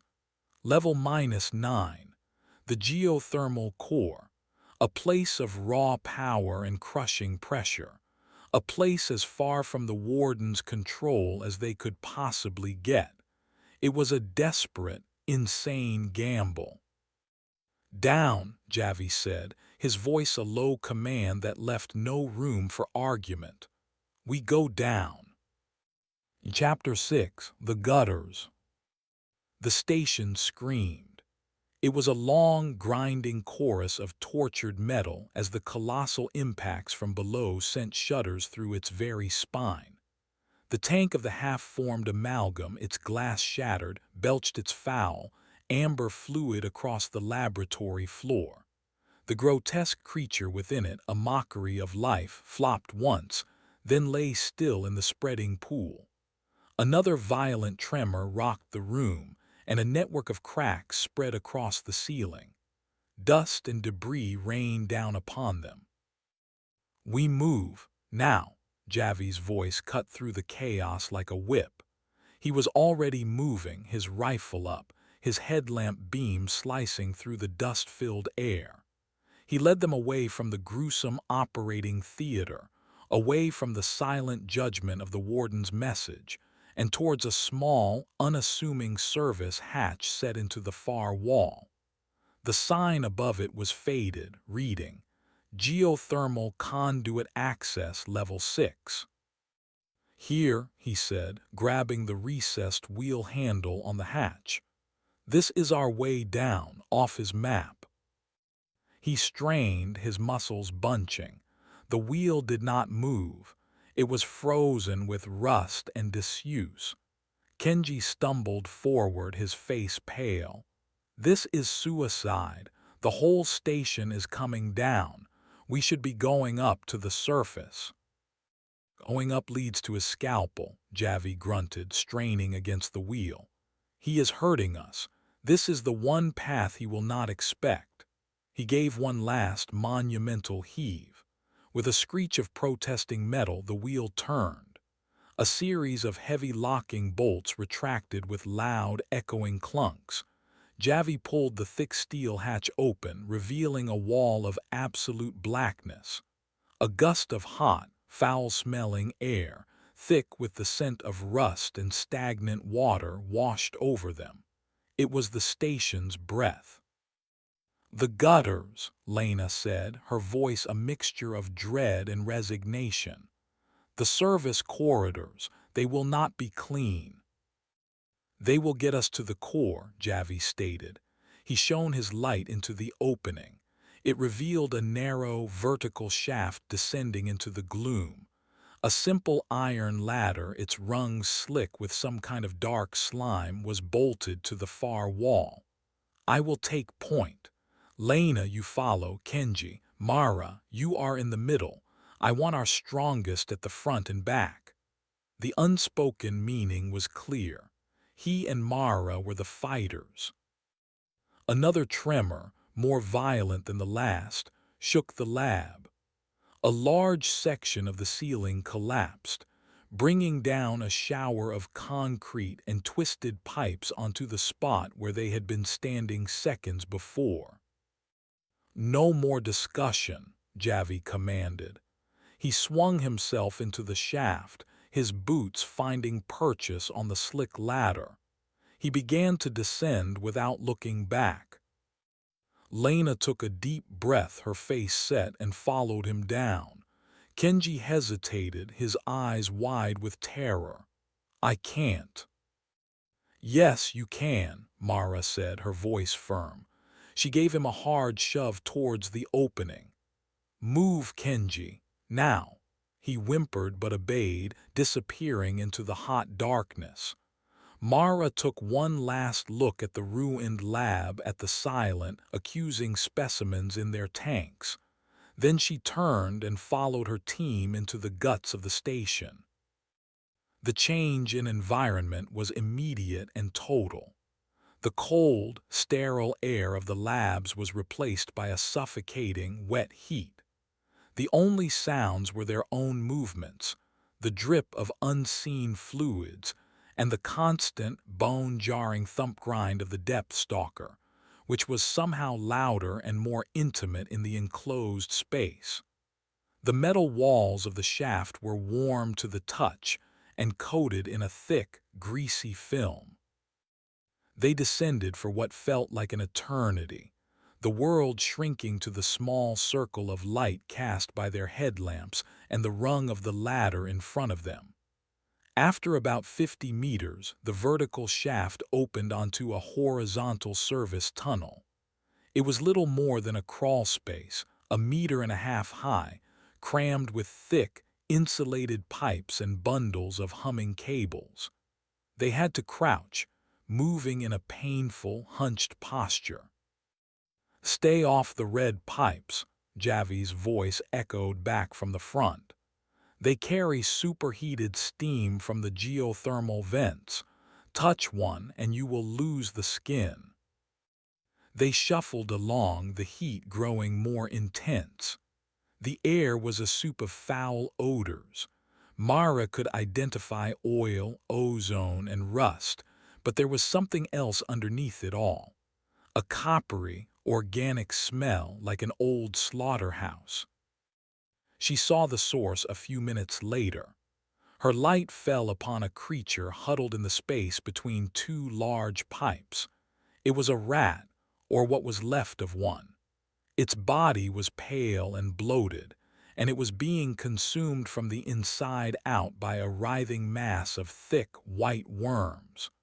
The worms, each as thick as her thumb, were burrowing through its flesh, their movements disturbingly visible beneath the animal's skin. "Grave worms," Lena whispered from behind her. "Necrophages, they must have infested the lower levels. They are attracted to decay." As they passed, one of the worms disengaged from the rat carcass. It lifted its eyeless head, its blunt snout questing in the air, seeming to sense their warmth and movement. It was slow, but its presence was a sickening promise of what happened to things that died in these tunnels. They pressed on, the oppressive heat causing sweat to pour down their faces. Kenji was struggling, his breathing ragged and loud in the confined space. "I need to stop," he gasped, his pack scraping against a low-hanging conduit. "Just for a minute." "We do not stop," Javi's voice was relentless, a cold, hard thing in the darkness. "Stopping is how you die." They came to a junction. The tunnel split, one path continuing straight, the other branching downwards at a steep angle. The downward path was partially blocked by a cave-in. Twisted pipes and chunks of concrete choked the passage. "Schematics," Javi called out. Kenji, shaking, fumbled with his tablet. He brought up the station plans, his face illuminated by the screen's ghostly light. "The straight path leads to a pump station, a dead end. The blocked tunnel is the only way to the lower maintenance shafts, level 7. "Then we clear it," Javi said simply. He began to examine the blockage, testing the stability of the fallen debris. "This pipe is a pressure conduit. If we can move it, the rest should follow." It took the four of them. Javi and Mara provided the muscle, heaving at the heavy pipe, while Kenji and Lena used smaller pry bars to shift the rubble beneath it. It was grueling, dangerous work. Every movement threatened to bring more of the ceiling down on them. The station groaned around them, a constant reminder of its impending collapse. As they worked, Mara noticed the slime on the walls was changing. It was thicker here, and it had a faint phosphorescence. "Lena," she said, shining her light on a particularly thick patch. "What is this?" Lena scraped a sample, her expression one of morbid curiosity. "It is a biofilm, a bacterial colony, but it has complex proteins, almost like a digestive enzyme." She looked at the metal walls, then at the floor. "The grave worms are not the only things eating this station. The station itself is being consumed by a microbial life form. This whole place is rotting from the inside out." With a final, coordinated heave, the pipe shifted. It moved with a great groaning sound, and the rest of the debris cascaded down into the tunnel below, clearing a path just wide enough to crawl through. Javi went first, sliding on his stomach through the narrow opening. "It is clear," his voice called back, muffled. "The tunnel continues." One by one, they wriggled through the gap. They were now in a much larger tunnel, one they could almost stand upright in. The heat was even more intense, and the air was filled with a constant, hissing sound of steam escaping from stressed pipes. The coppery smell of decay was stronger. They had not gone another 100 meters when Javi held up a hand, signaling a halt. He pointed his light ahead.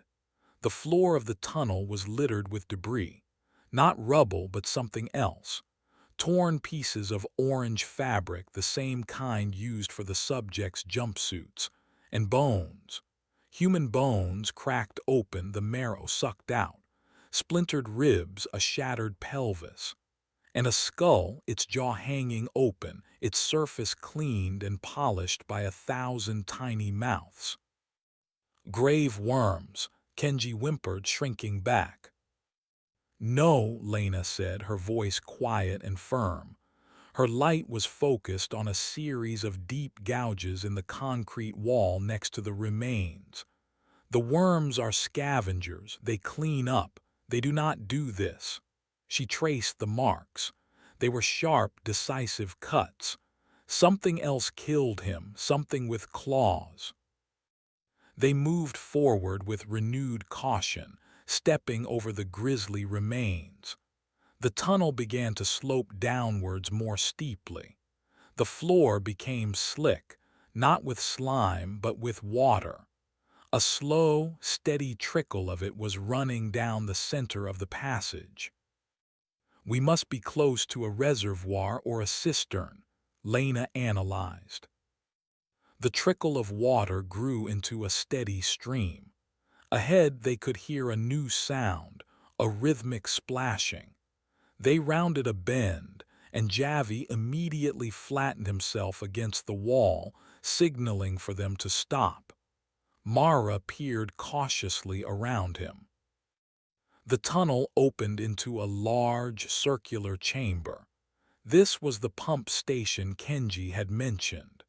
A huge, silent turbine dominated the center of the room, sitting in a pool of dark, stagnant water. The entire chamber was a cistern, designed to collect runoff and condensation, and they were not alone. In the center of the pool, something was moving. It was pale, its skin almost translucent, and its head was a bulbous, eyeless dome. It had long, gangly limbs that ended in webbed fingers and toes. It was a submerged, one of the subjects who had adapted to the water systems. It was crouched over something, its back to them, making the soft, rhythmic splashing sounds as it fed. It was tearing strips of flesh from the corpse of another subject, one of the listeners, stuffing the raw meat into its wide, fish-like mouth. They stood frozen, hidden in the shadows of the tunnel entrance. The creature was completely absorbed in its meal. Javi slowly unslung his rifle. The enclosed space would make the shot deafening, but there was no other way around. The only exit was on the far side of the chamber. He raised the weapon to his shoulder, the red dot of his laser sight appearing on the back of the submerged, slick, pale head. Before he could fire, Kenji let out a choked gasp. It was a tiny sound, almost imperceptible over the splashing, but it was enough. The submerged froze. Its head, eyeless and smooth, slowly turned towards them. It had no eyes, but Mara felt its attention lock onto them with a horrifying intensity. It opened its mouth, a perfect O in its blank face, and emitted a high-pitched, clicking shriek that echoed off the damp concrete walls. It was a sound of alarm, a sound of hunger. It dropped its meal and slid into the dark water, disappearing without a ripple.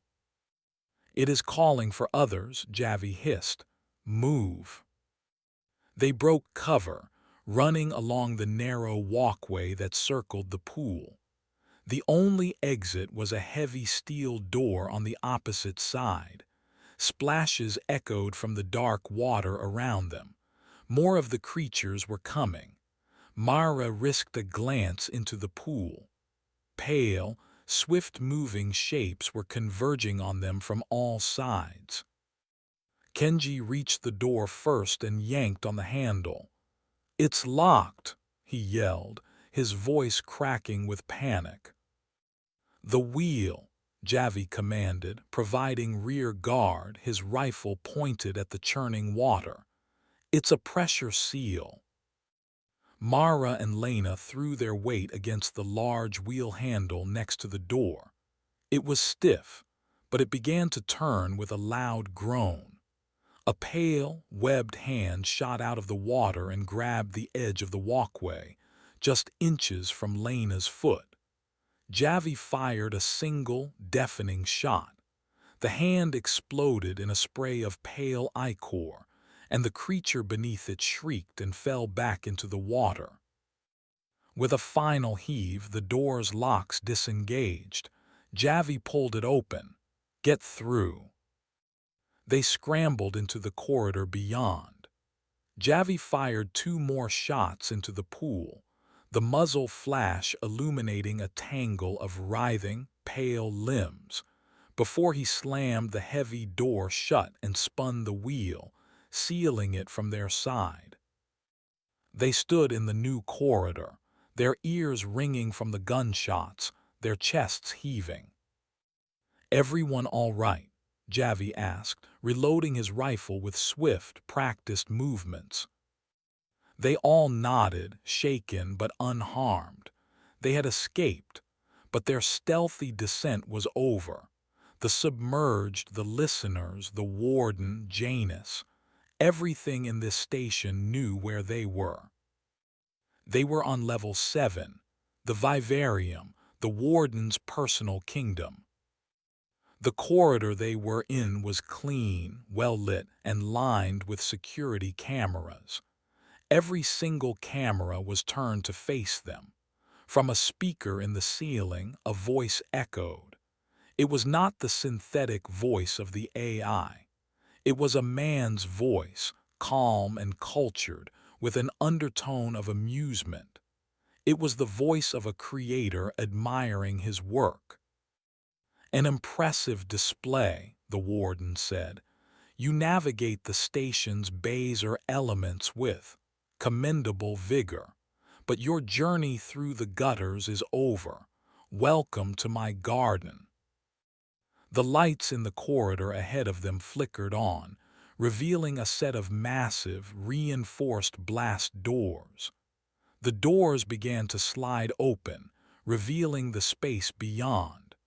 A wave of hot, humid air, thick with the smell of exotic pollen and damp earth, rolled over them. They heard the screech of unseen creatures and the buzz of strange insects. "I have been watching you," the warden's voice continued, "and I believe you are ready for the next stage of your assessment. Enter. My children are so very eager to meet you." The doors opened fully, revealing a colossal, multi-leveled chamber filled with alien jungle foliage and the menacing shapes of cages and enclosures. It was a monstrous, high-tech terrarium, a paradise of horrors. As they stared into the humid expanse, a new sound reached them, a low chittering, not from one source but from dozens. It came from the vents above them, from the dark spaces between the trees, from the shadows. And with it came the sound of claws scraping on metal, the sound of something impossibly fast getting ready to run. "The test begins now," the warden announced, his voice filled with a scientist's detached curiosity. "Survive." Chapter 7: Vertical Grave.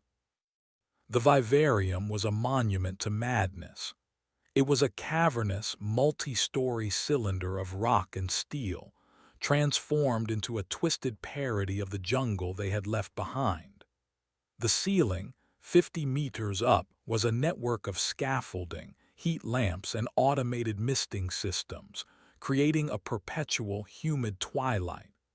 Strange, bioluminescent flora pulsed with soft blues and greens, casting shifting, alien shadows on the walls. The air was thick and cloying, a cocktail of chlorophyll, ozone, and the musky scent of predators. A series of catwalks and platforms interconnected different levels, and in the center, A colossal, genetically engineered tree, its bark the color of bone, clawed its way towards the distant ceiling. Cages, some intact, some shattered and empty, were built into the rock walls. This was the warden's personal Eden, and he had just invited them in to be judged. "Back to the pump room," Javi ordered, his voice tight. He turned to seal the door they had just come through. It was too late. A heavy metal shutter slammed down from the ceiling, its impact shaking the floor. They were sealed in. "Well," Lena said, her voice unnervingly calm as she scanned the monstrous jungle ahead. "At least we know his intentions." The chittering grew louder, closer. It was a dry, insect-like sound that seemed to come from everywhere at once. Javi and Mara instinctively fell into a back-to-back formation, their weapons raised. Kenji huddled behind Lena, his tablet clutched to his chest. "I see movement," Javi said, his voice low. "High left flank." Mara followed his gaze. On a catwalk 30 meters up, a shadow detached itself from the gloom. It was sleek and hairless, a pale streak against the dark foliage. It moved with a fluid, quadrupedal grace that was terrifyingly fast. A blur. As they watched, another joined it, then a third.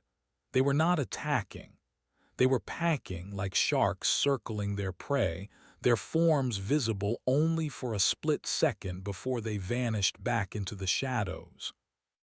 "He's using them to pin us down," Mara realized, "to force us into the open."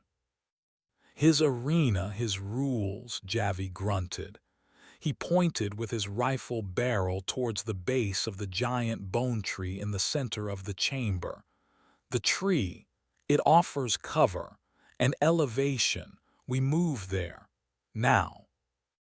They broke from the relative safety of the entrance alcove and ran. Their boots pounded on the metal grating of the walkway. The air was alive with sound, the shriek of a skyshrieker from the rafters, the deep, guttural cough of something large and unseen in the undergrowth, and the constant, unnerving chittering that tracked their every move. They reached the base of the tree. Its trunk was as wide as a small car, its pale bark strangely smooth and warm to the touch. A spiral staircase, built from the same grating as the walkways, was bolted into its side, leading up into the canopy. "We go up," Javi commanded. "Higher ground is always better."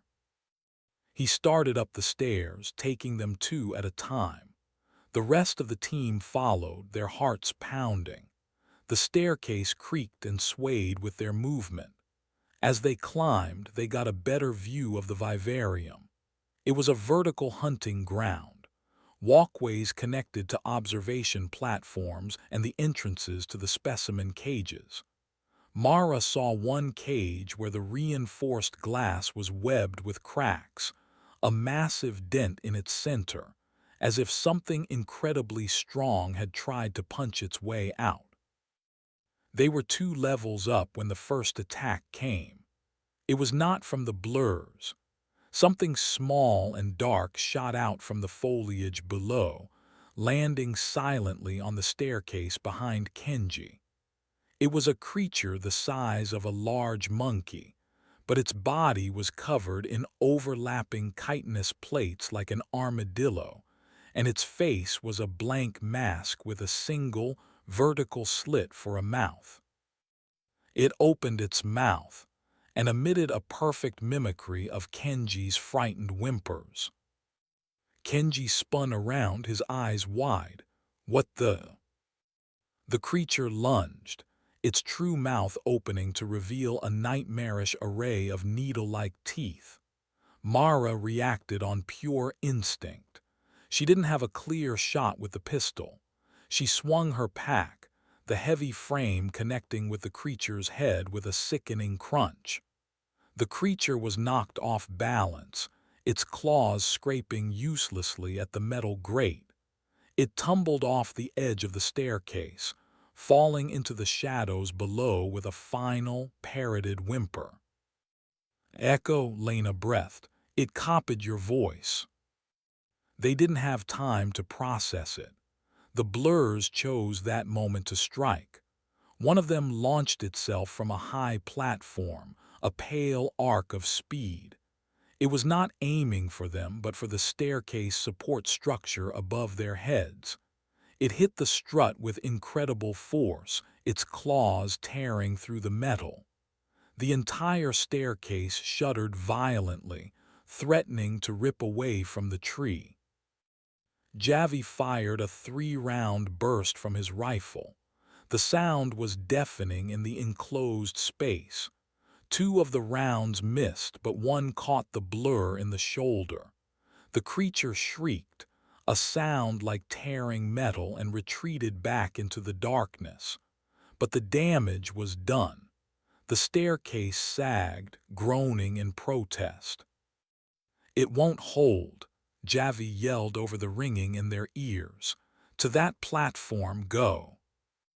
He pointed to a small observation deck about 5 meters away, connected to their section of the staircase. They scrambled across the listing stairs, the structure groaning beneath them. They made it to the solid ground of the platform just as the damaged section of the staircase tore free with a scream of tortured metal, crashing down into the jungle below. They were stranded. The platform was a small, circular space, perhaps 5 meters in diameter, enclosed by a high railing. It offered a panoramic view of the vivarium, and a panoramic view of the things hunting them. The chittering started again, closer this time. It was coming from below them. Mara peered over the railing. The listeners. 3 of them were climbing the bone tree's trunk, their elongated limbs finding impossible handholds on its smooth surface. They moved with a jerky, spider-like gait, their ear-covered heads cocked, listening. "They're driving us up," Mara said. "The blurs from above, the listeners from below. It's a pincer movement." "He is a strategist," Javi acknowledged, his expression grim. He looked at their surroundings, his mind racing, calculating. The platform was a dead end. There was no other exit except up. Directly above their platform, about 10 meters up, was one of the large, automated misting nozzles. It was connected to a thick pipe that ran back to the vivarium wall. "Kenji," Javi said, his voice sharp. "The misting system, can you activate it?" Kenji, pale and shaking, fumbled with his tablet. "It's on a separate network, local control, maybe. Why?" "The listeners hunt by sound," Lena pieced it together. "The roar of the misters would blind them, create white noise." "Get it done," Javi ordered. He and Mara took up positions, their weapons aimed down at the approaching listeners. Kenji's fingers flew across his screen. "I'm trying. The system is old. The protocols are archaic." The listeners were getting closer. They were 10 meters below, then 5. Their movements were silent, their progress relentless. Mara could see the membranes on their skin pulsating softly. She aimed her pistol, her hands slick with sweat. "Now, Kenji," she yelled. "I have it," he cried. With a loud hiss, the nozzle above them erupted, releasing a high-pressure torrent of fine, dense mist. The roar was incredible, a wall of white noise that drowned out every other sound. The mist rained down on them, soaking them in seconds. The listeners on the tree trunk below reacted instantly. They flinched as if struck, their bodies convulsing. Their primary sense was gone, overwhelmed. They froze in place, confused and disoriented. But the white noise had another effect. It masked the approach of the blurs. A pale shape landed silently on the railing behind Lena. It gathered itself to pounce, its claws extended. "Lena down," Javi roared. He tackled her, pushing them both to the floor as the blur launched itself across the platform. Its claws raked the space where Lena's head had been a second before. The creature was impossibly fast, a whirlwind of pale flesh and fury. It landed on the opposite railing, spun, and prepared for another attack. Mara fired, the pistol bucked in her hand. The bullet hit the blur in the chest, staggering it. It shrieked, a sound that cut through the roar of the misters. It looked at her, its eyes not animal but intelligent, filled with a cold human hatred.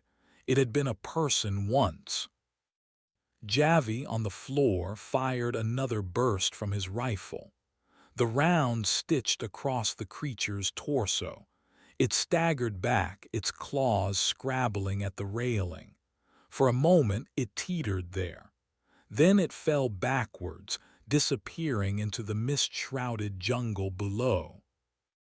They lay on the wet floor of the platform, their chests heaving, the roar of the water system washing over them. "Is it over?" Kenji asked, his voice a small, lost sound. "No," Javi grunted, pushing himself up. "That was just a probe, a test." He looked up at the pipe the mister was attached to. It was thick and looked stable. "That is our only way out." He pointed his light at the wall where the pipe connected. There was a maintenance hatch there, a small, dark square against the rock. "We cross that pipe to the hatch," Javi planned. "It is our only chance." It was an insane idea. The pipe was a meter in diameter, slick with mist, with a 30-meter drop to the jungle floor. But it was the only path. "I will go first," Javi said. "I will secure the other side." He holstered his rifle and jumped, grabbing the top of the railing. With a surge of upper body strength, he pulled himself up and onto the slick, rounded surface of the pipe.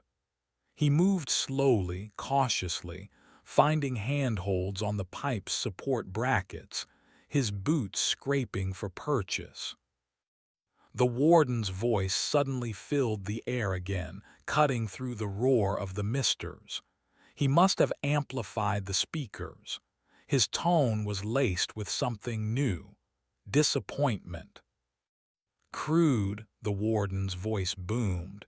"You resort to brute force. You destroy my finest specimens.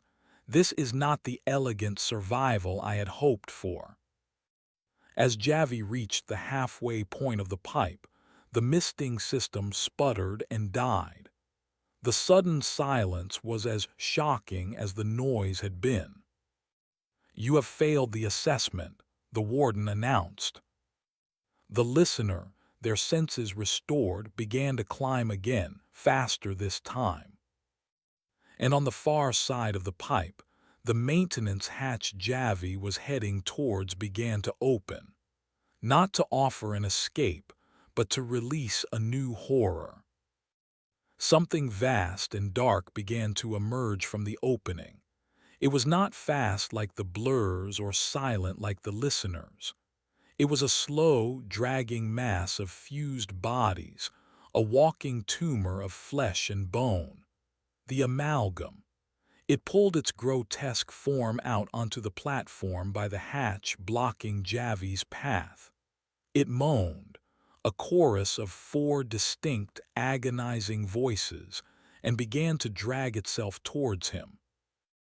Javi was trapped, stranded on a slick pipe 30 meters in the air, with the personification of a living nightmare ahead of him, and three silent, agile hunters climbing towards his friends behind him. The vertical grave of the vivarium was closing in. Chapter 8: Unnatural Selection. Time seemed to fracture.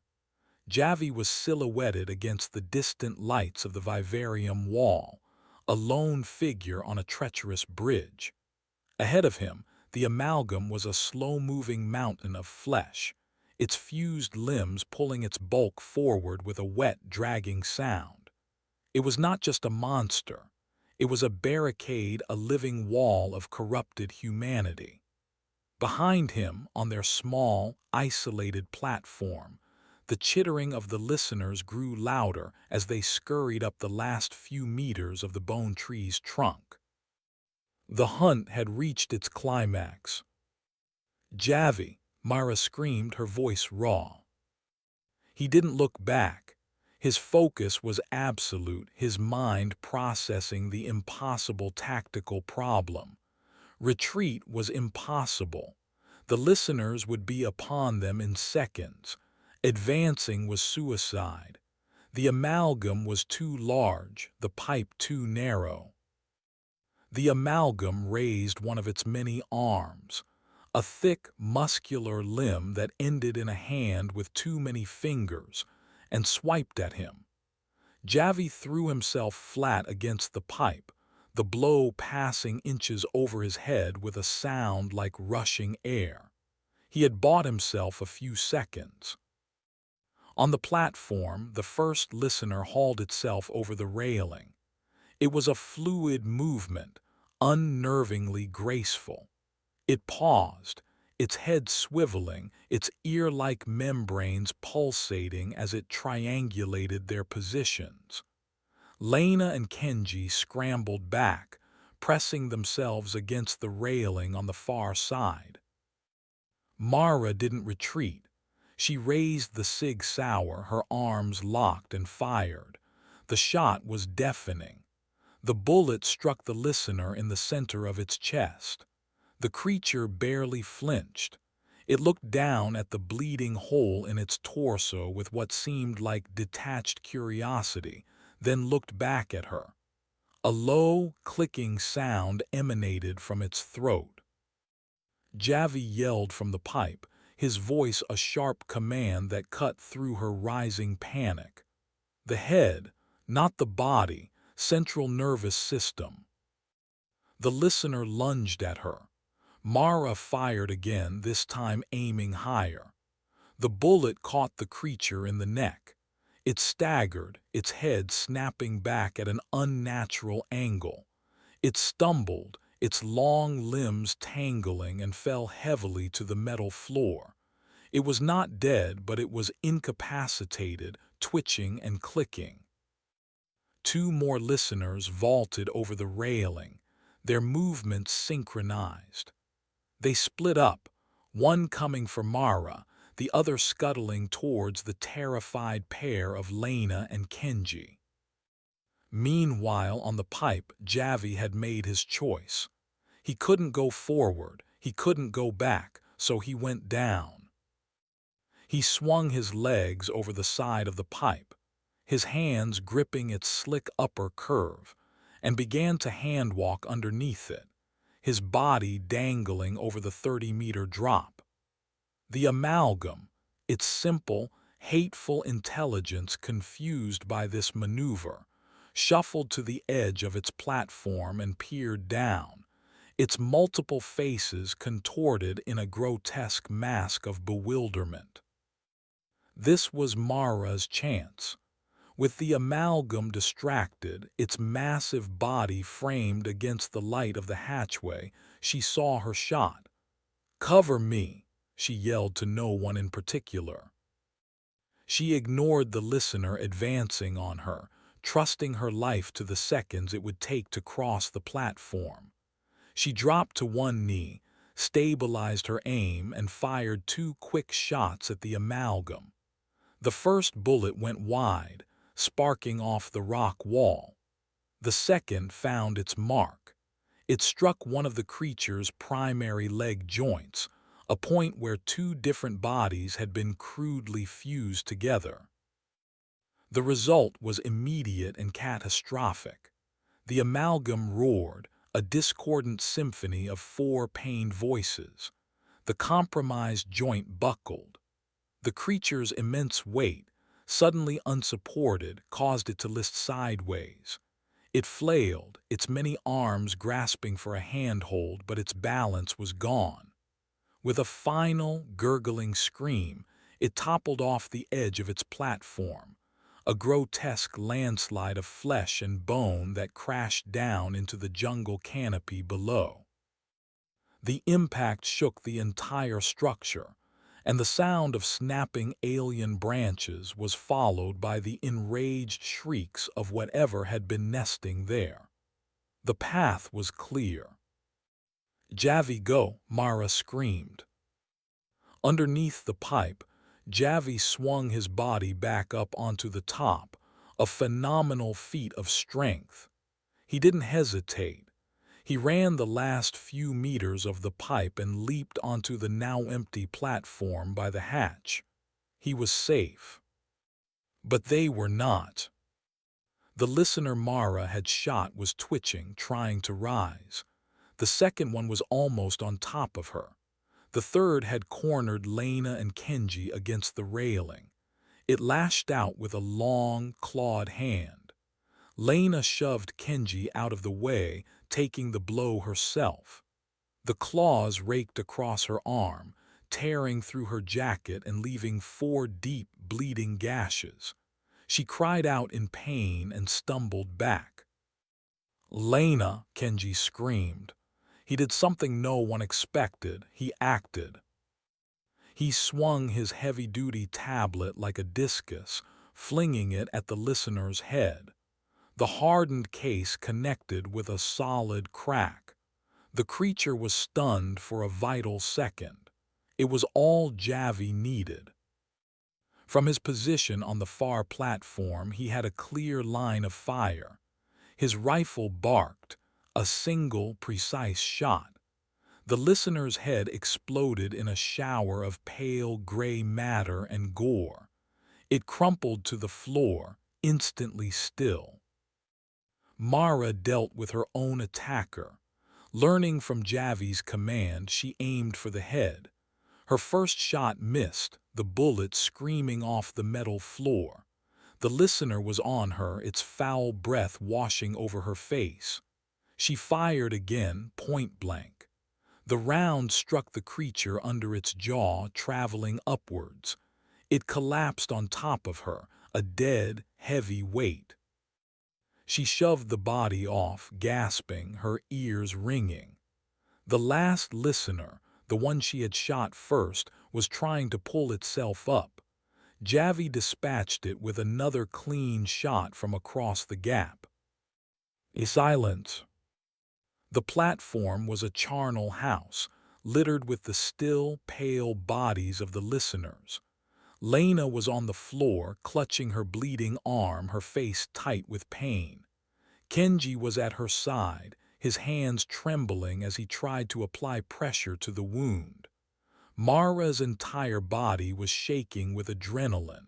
Across the gap, Javi stood like a statue, his rifle hot, his face grim. They had survived. They had won. The warden's voice returned, but the amusement was gone. It was replaced by a cold, sharp fury.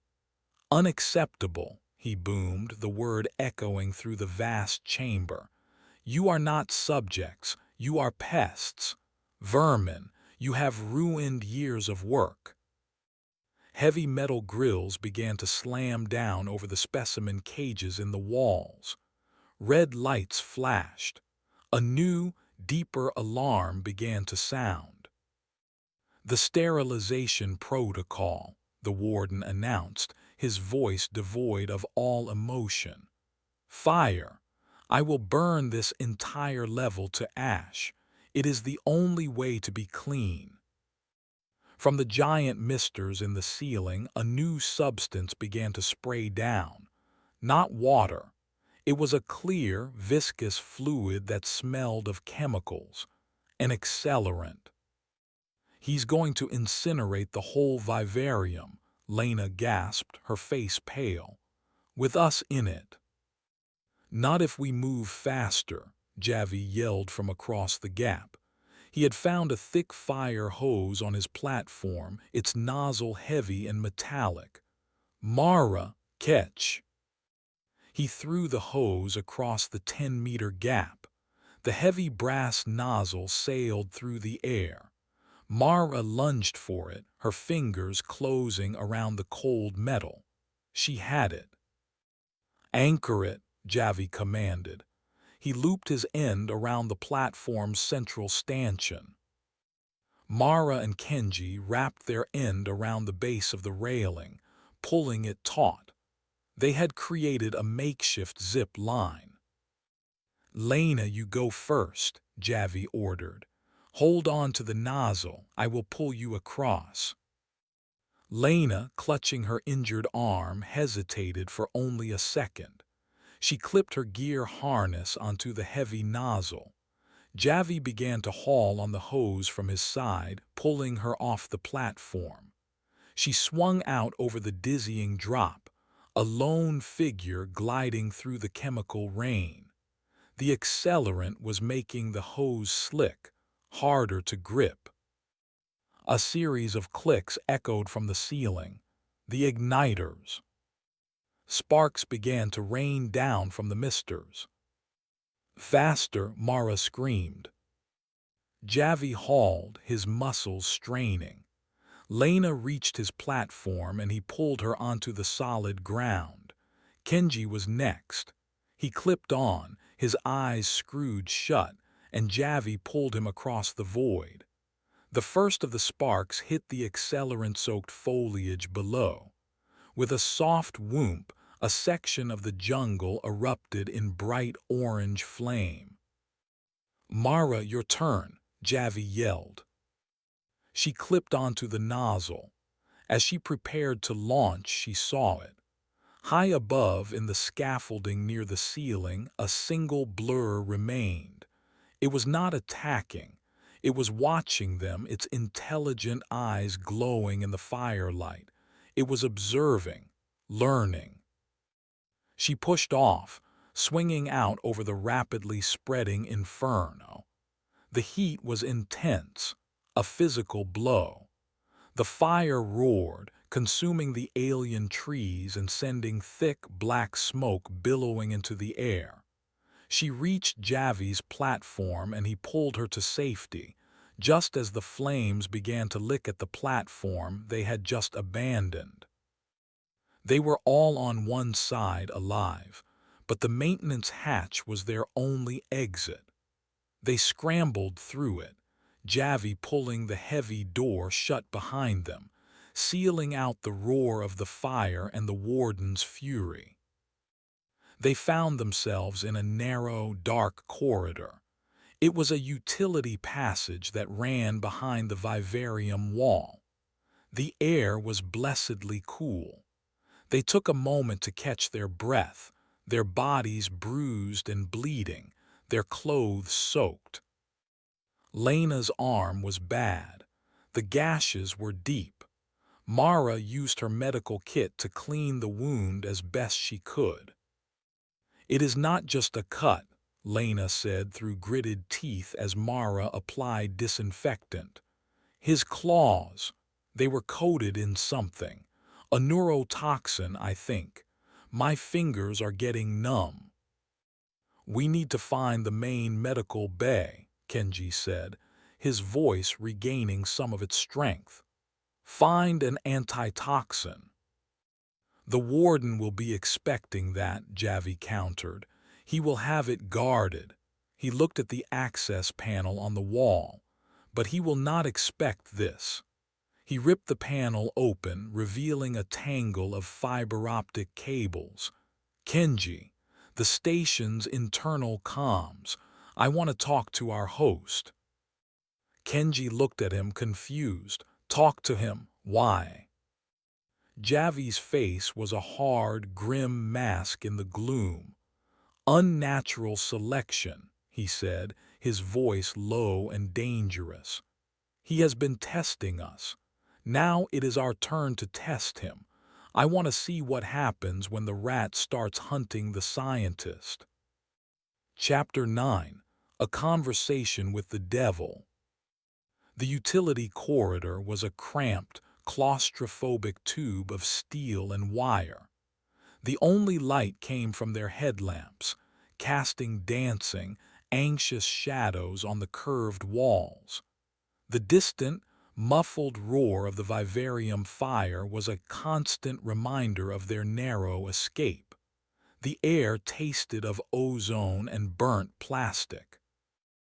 Lena sat propped against the wall, her face pale and beaded with sweat.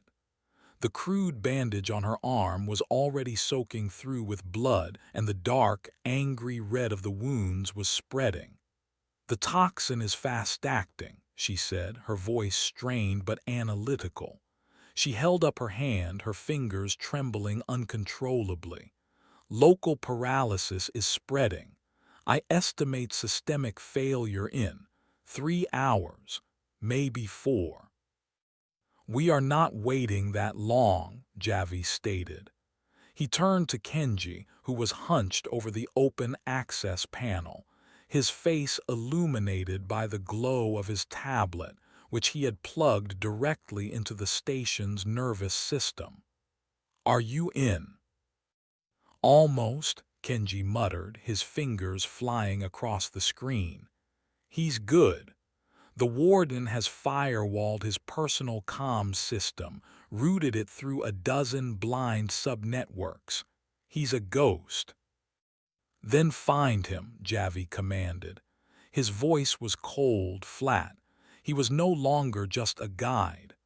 The pragmatist had been stripped away, revealing the special forces operator beneath. He was at war. Mara watched him, a new understanding dawning. He had brought them down here not just to escape, but to change the battlefield. Up in the main levels, they were prey, reacting to the warden's machinations. Down here in the station's guts, the roles were less clear. They were off the map, an unknown variable. And Javi thrived on being the unknown variable. "This is insane," Mara said, more to herself than to him. "You want to what? Annoy him into making a mistake." "War is not about annoyance," Javi corrected without looking at her. "It is about pressure, psychological and physical. He sits in his command center like a god, moving his pieces on a board. I want him to know that the pieces can move back." He tapped the stock of his rifle. "I want him to feel hunted." "Got it," Kenji exclaimed. He held up his tablet, a triumphant grin on his face. "I've bypassed his firewalls. I have a direct, unsecured audio link to the primary observation deck overlooking the vivarium. That is where he is." Javi took the tablet. He pressed the icon to open the channel. "Director Vance," he said, his voice calm and clear. For a long moment there was only silence. Then, the warden's voice came through the tablet speaker. The cultured amusement was gone, replaced by a flat, dangerous curiosity. "The soldier," Vance said. "I should have had you disposed of first. You are an impurity in the experiment." "Your experiments are over," Javi replied, his tone conversational. "Your garden is on fire, your pets are dead. Your little kingdom is collapsing around you." "A temporary setback," Vance retorted, though a new, sharp edge had entered his voice. "A culling of the weak. I have other specimens, stronger ones. And I have you a most promising candidate for my work. Your resilience is remarkable." Let's talk about your work, Javi continued, ignoring the threat. He began to walk slowly down the corridor, the tablet in his hand. He was forcing Vance to listen, to follow his pace. Aethelgard funds you to find a cure, a panacea. You find a catalyst, a biological miracle, but it is not enough for you. You do not want to cure, you want to create. Creation is the only true progress. Vance's voice was filled with a chilling, messianic fervor. Humanity is a flawed design, sickly, weak, prone to sentiment. I am not creating weapons. I am creating successors. A new humanity forged in the crucible of this world's unique biology. A humanity that does not fear the dark. While Javi talked, Mara watched Lena. Her breathing was becoming shallow. The trembling had spread to her shoulder. They were running out of time. She looked at Kenji. The medical bay, where is it? Kenji, understanding her urgency, pulled up the station schematics. It's on this level, level 7, but it's on the other side of the vivarium. We would have to go back through. No, Mara said. The utility corridors, is there a way? Kenji traced a path with his finger. Yes, it's a maze, but it connects. We could get there in 20 minutes if we are fast. Mara made a decision. She caught Javi's eye and pointed at Lena, then at the tablet, then down the corridor. We're going. Keep him talking. Javi gave a barely perceptible nod. He understood. He had to keep the warden's attention focused entirely on him. Mara and Kenji helped Lena to her feet. Her legs were unsteady. I can walk, Lena insisted through gritted teeth. You do not have to, Mara said. They supported her between them and began to move as quietly as they could down the corridor, following the map on Kenji's tablet. Javi's voice continued to echo from the tablet he left behind, a calculated, disembodied taunt. Your new humanity looks a lot like your old monsters, Vance. The things that go bump in the night. You talk of evolution, but all you have made is a zoo of nightmares. You see nightmares, Vance shot back, his voice rising in anger. I see potential, purity. The blur is speed perfected. The listener is perception perfected. The amalgam. A failed attempt at unity, I admit, but failure is the mother of discovery. As they moved, Mara, Kenji, and Lena could hear Javi's voice behind them, leading the warden on a verbal chase. They navigated the labyrinth of service tunnels. They were a rat in the walls of the devil's house. The corridors were tight, hot, and smelled of decay. Twice, they had to squeeze through sections almost completely blocked by pulsating, organic masses that seemed to be growing out of the pipes.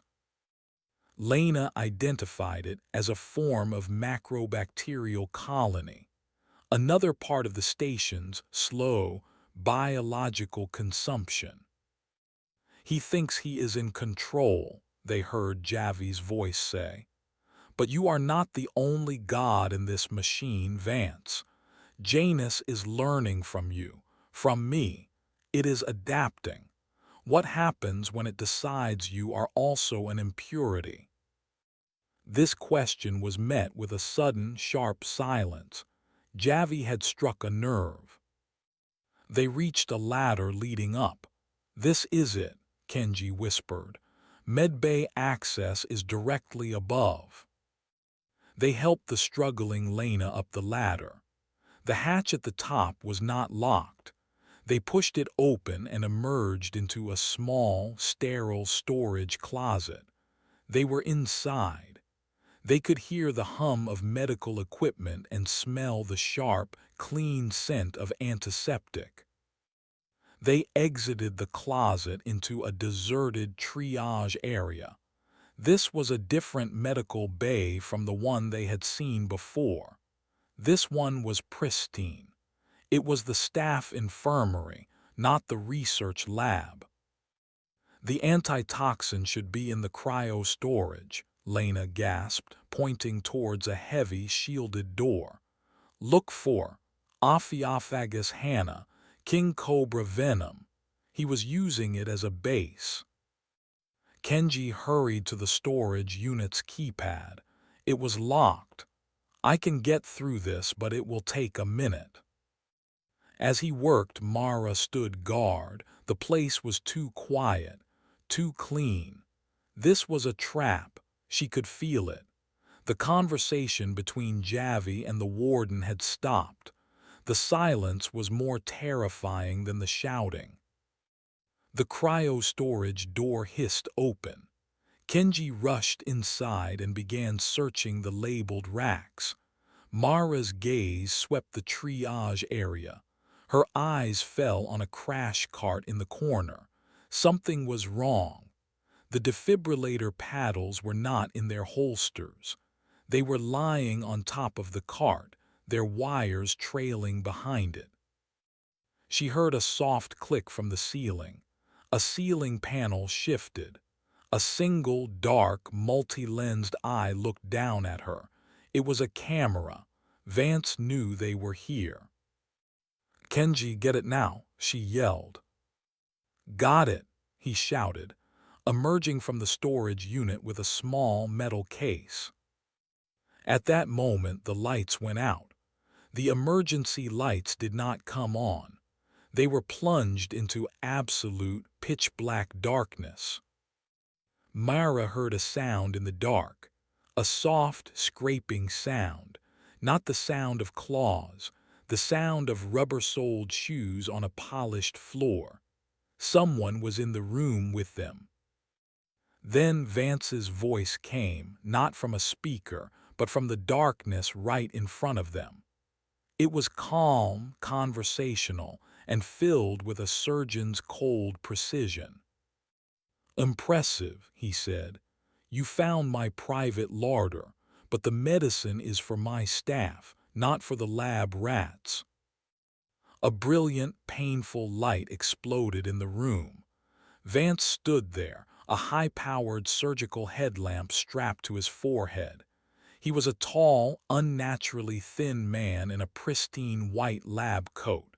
His face was gaunt, his eyes burned with a frightening intensity. He was not a monster in form. He was something worse. A man who had looked into the abyss and believed it was a blueprint. In one hand, he held a long, thin blade, like a filleting knife. In the other, he held the charged defibrillator paddles. Behind him, two figures stepped out of the shadows. They were not listeners or blurs. They were men in the clean, white uniforms of medical orderlies. But their faces were blank, their eyes vacant. And from symbiotic harnesses on their backs, a cluster of thin, metallic, insect-like limbs unfolded, clicking softly. They were his symbiotic drones, his true security. "You wanted my attention," the warden said, taking a step towards them, a thin smile playing on his lips. "You have it." Chapter 10: The Butcher's Bill. The surgical headlamp was a weapon. It pinned them in place, a harsh interrogator's beam that bleached the color from the room and cast their shadows, long and distorted, against the far wall. Vance stood at the center of the glare, a white-coated specter, flanked by his two silent, augmented orderlies. The clicking of their metallic limbs was the only sound.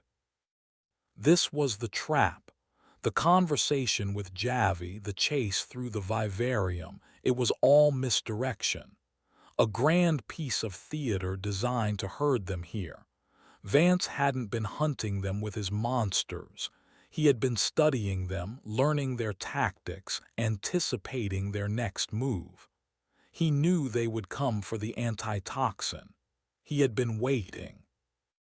"Clever little rats," Vance said, his voice a soft, conversational purr that was more menacing than any shout.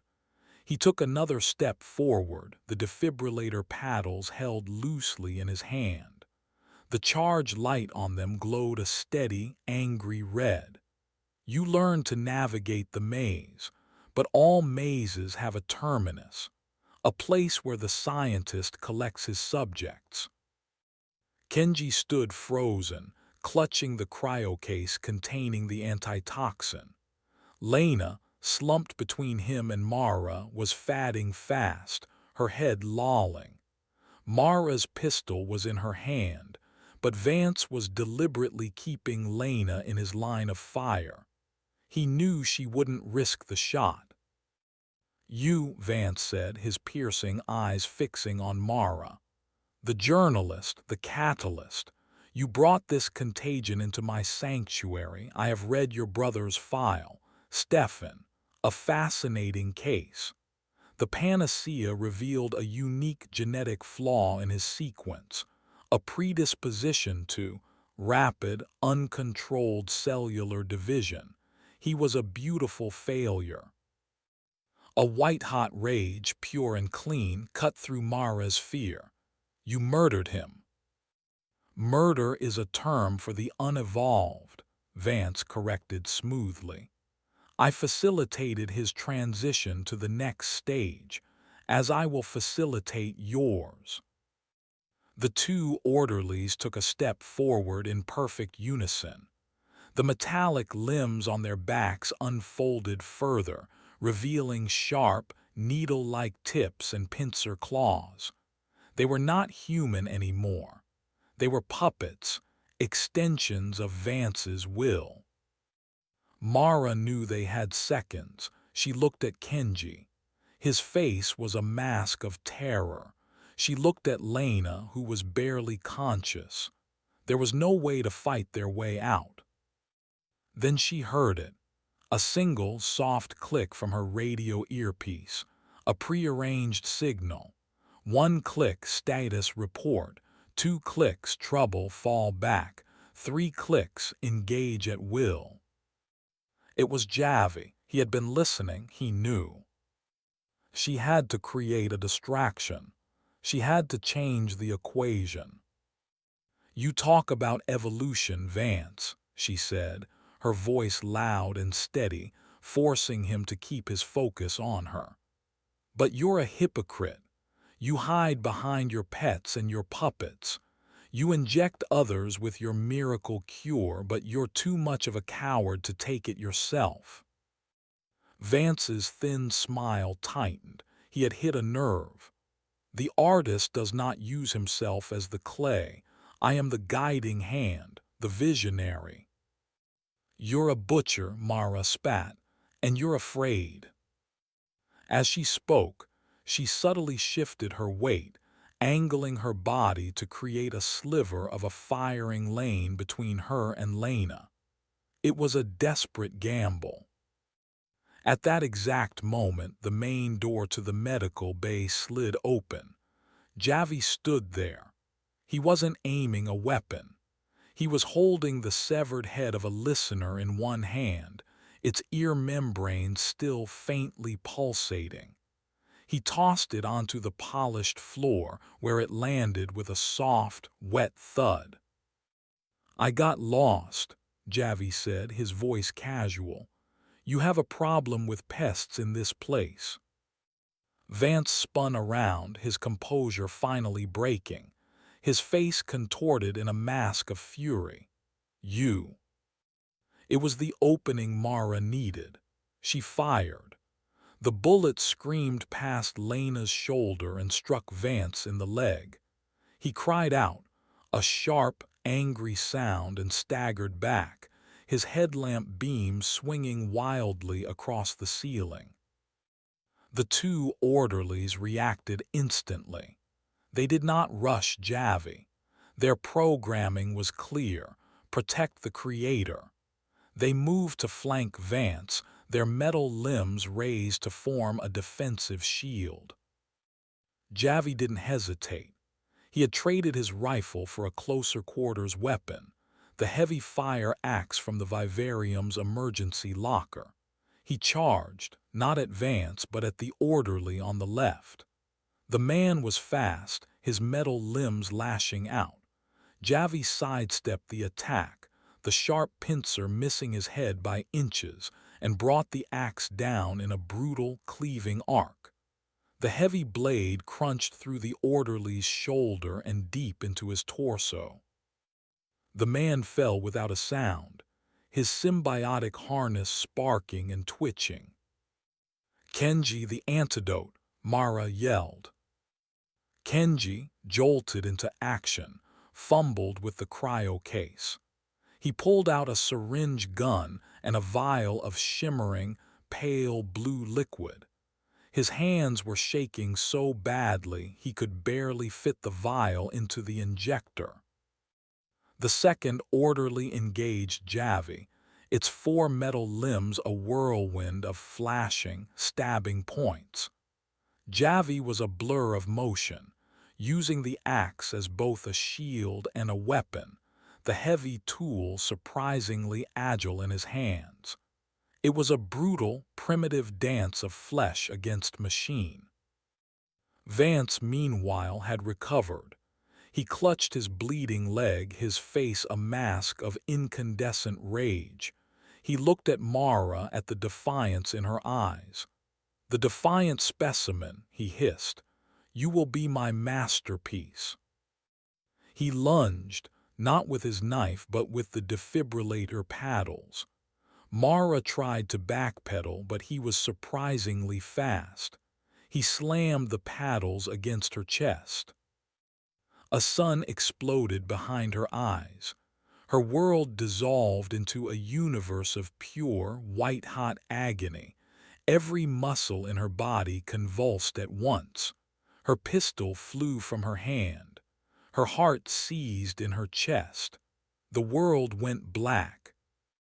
She was falling, tumbling through a silent, dark void. Then a sharp, violent jolt like a physical blow. Her heart, shocked into stillness, gave a single convulsive beat. Then another. She gasped, a ragged, desperate intake of air, her vision swimming back into focus. She was on the floor. Javi was standing over her, having just delivered a powerful, open-handed strike to her sternum, a crude but effective reboot. "Stay with me," he yelled, his face grim. He pulled her up as Vance charged again. Javi met the charge, shoving Mara behind him and catching Vance's wrists. The two men struggled, a desperate contest of strength. Kenji finally got the injector loaded. He jammed it against Lena's neck and fired. The hiss of the compressed air was barely audible in the chaos. Lena's eyes fluttered open, a flicker of awareness returning. The fight between Javi and the remaining orderly was ending. Javi feinted with the axe, drawing the metallic limbs into a defensive posture, then kicked the man's legs out from under him. As the orderly fell, Javi brought the butt of the axe down on his head with sickening, final force. Now it was 2 against 1. Vance saw his tactical advantage collapse. He shoved Javi back and made a run for a door at the back of the room, the one marked "Surgical Suite." Javi retrieved Mara's pistol from the floor and fired. The bullet hit Vance in the other leg. He screamed and collapsed, clutching the fresh wound. He was trapped. Javi walked slowly towards him, the pistol aimed at his head.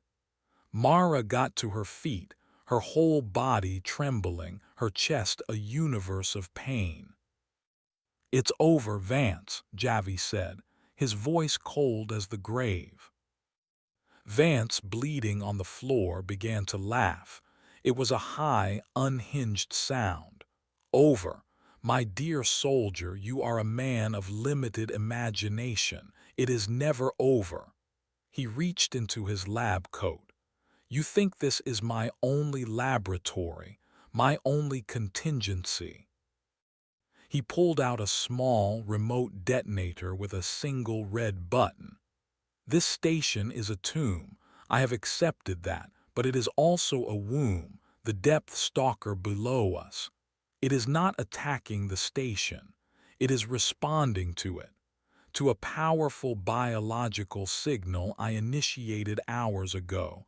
It is a mating call. The station is the egg, and the stalker is coming to fertilize it. He looked at Javi, at Mara, his eyes burning with triumphant madness. But you will not be here to see the birth of the new world. This button does not just trigger the station's primary self-destruct sequence. It injects me with the purest strain of the panacea, the God Maker. I will not be a casualty. I will be the Genesis. Javi didn't hesitate, he fired. But he didn't aim for the head. He aimed for the hand holding the detonator. The bullet tore through Vance's wrist, shattering the bone and sending the device skittering across the floor. Vance screamed, a sound of pure, thwarted rage.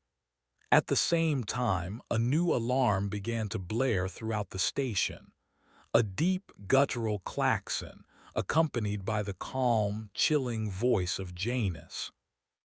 Catastrophic structural failure detected in lower levels, the AI announced. Evacuation protocols initiated.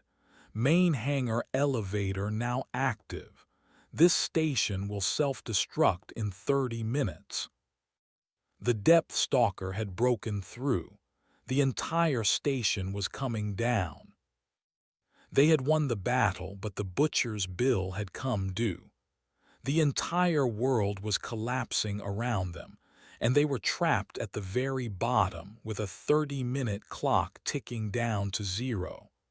Vance, bleeding and defeated on the floor, was still laughing. Chapter 11. The Heart of the Machine. 30 minutes. The number hung in the air, as solid and inescapable as the walls of their tomb. The station groaned around them, a deep, continuous sound of metal fatigue. The klaxon was a frantic, pounding heartbeat counting down their lives. Javi ignored Vance's mad laughter. His focus was absolute. Kenji, the elevator, where is it? Kenji, helping a groggy Lena to her feet, pointed a shaking finger at his tablet. The main hangar, Station Alpha, where we first came in. It's the only route to the surface. And the fastest way there. The transit system, Kenji answered immediately. A maglev tram. It connects all major sectors.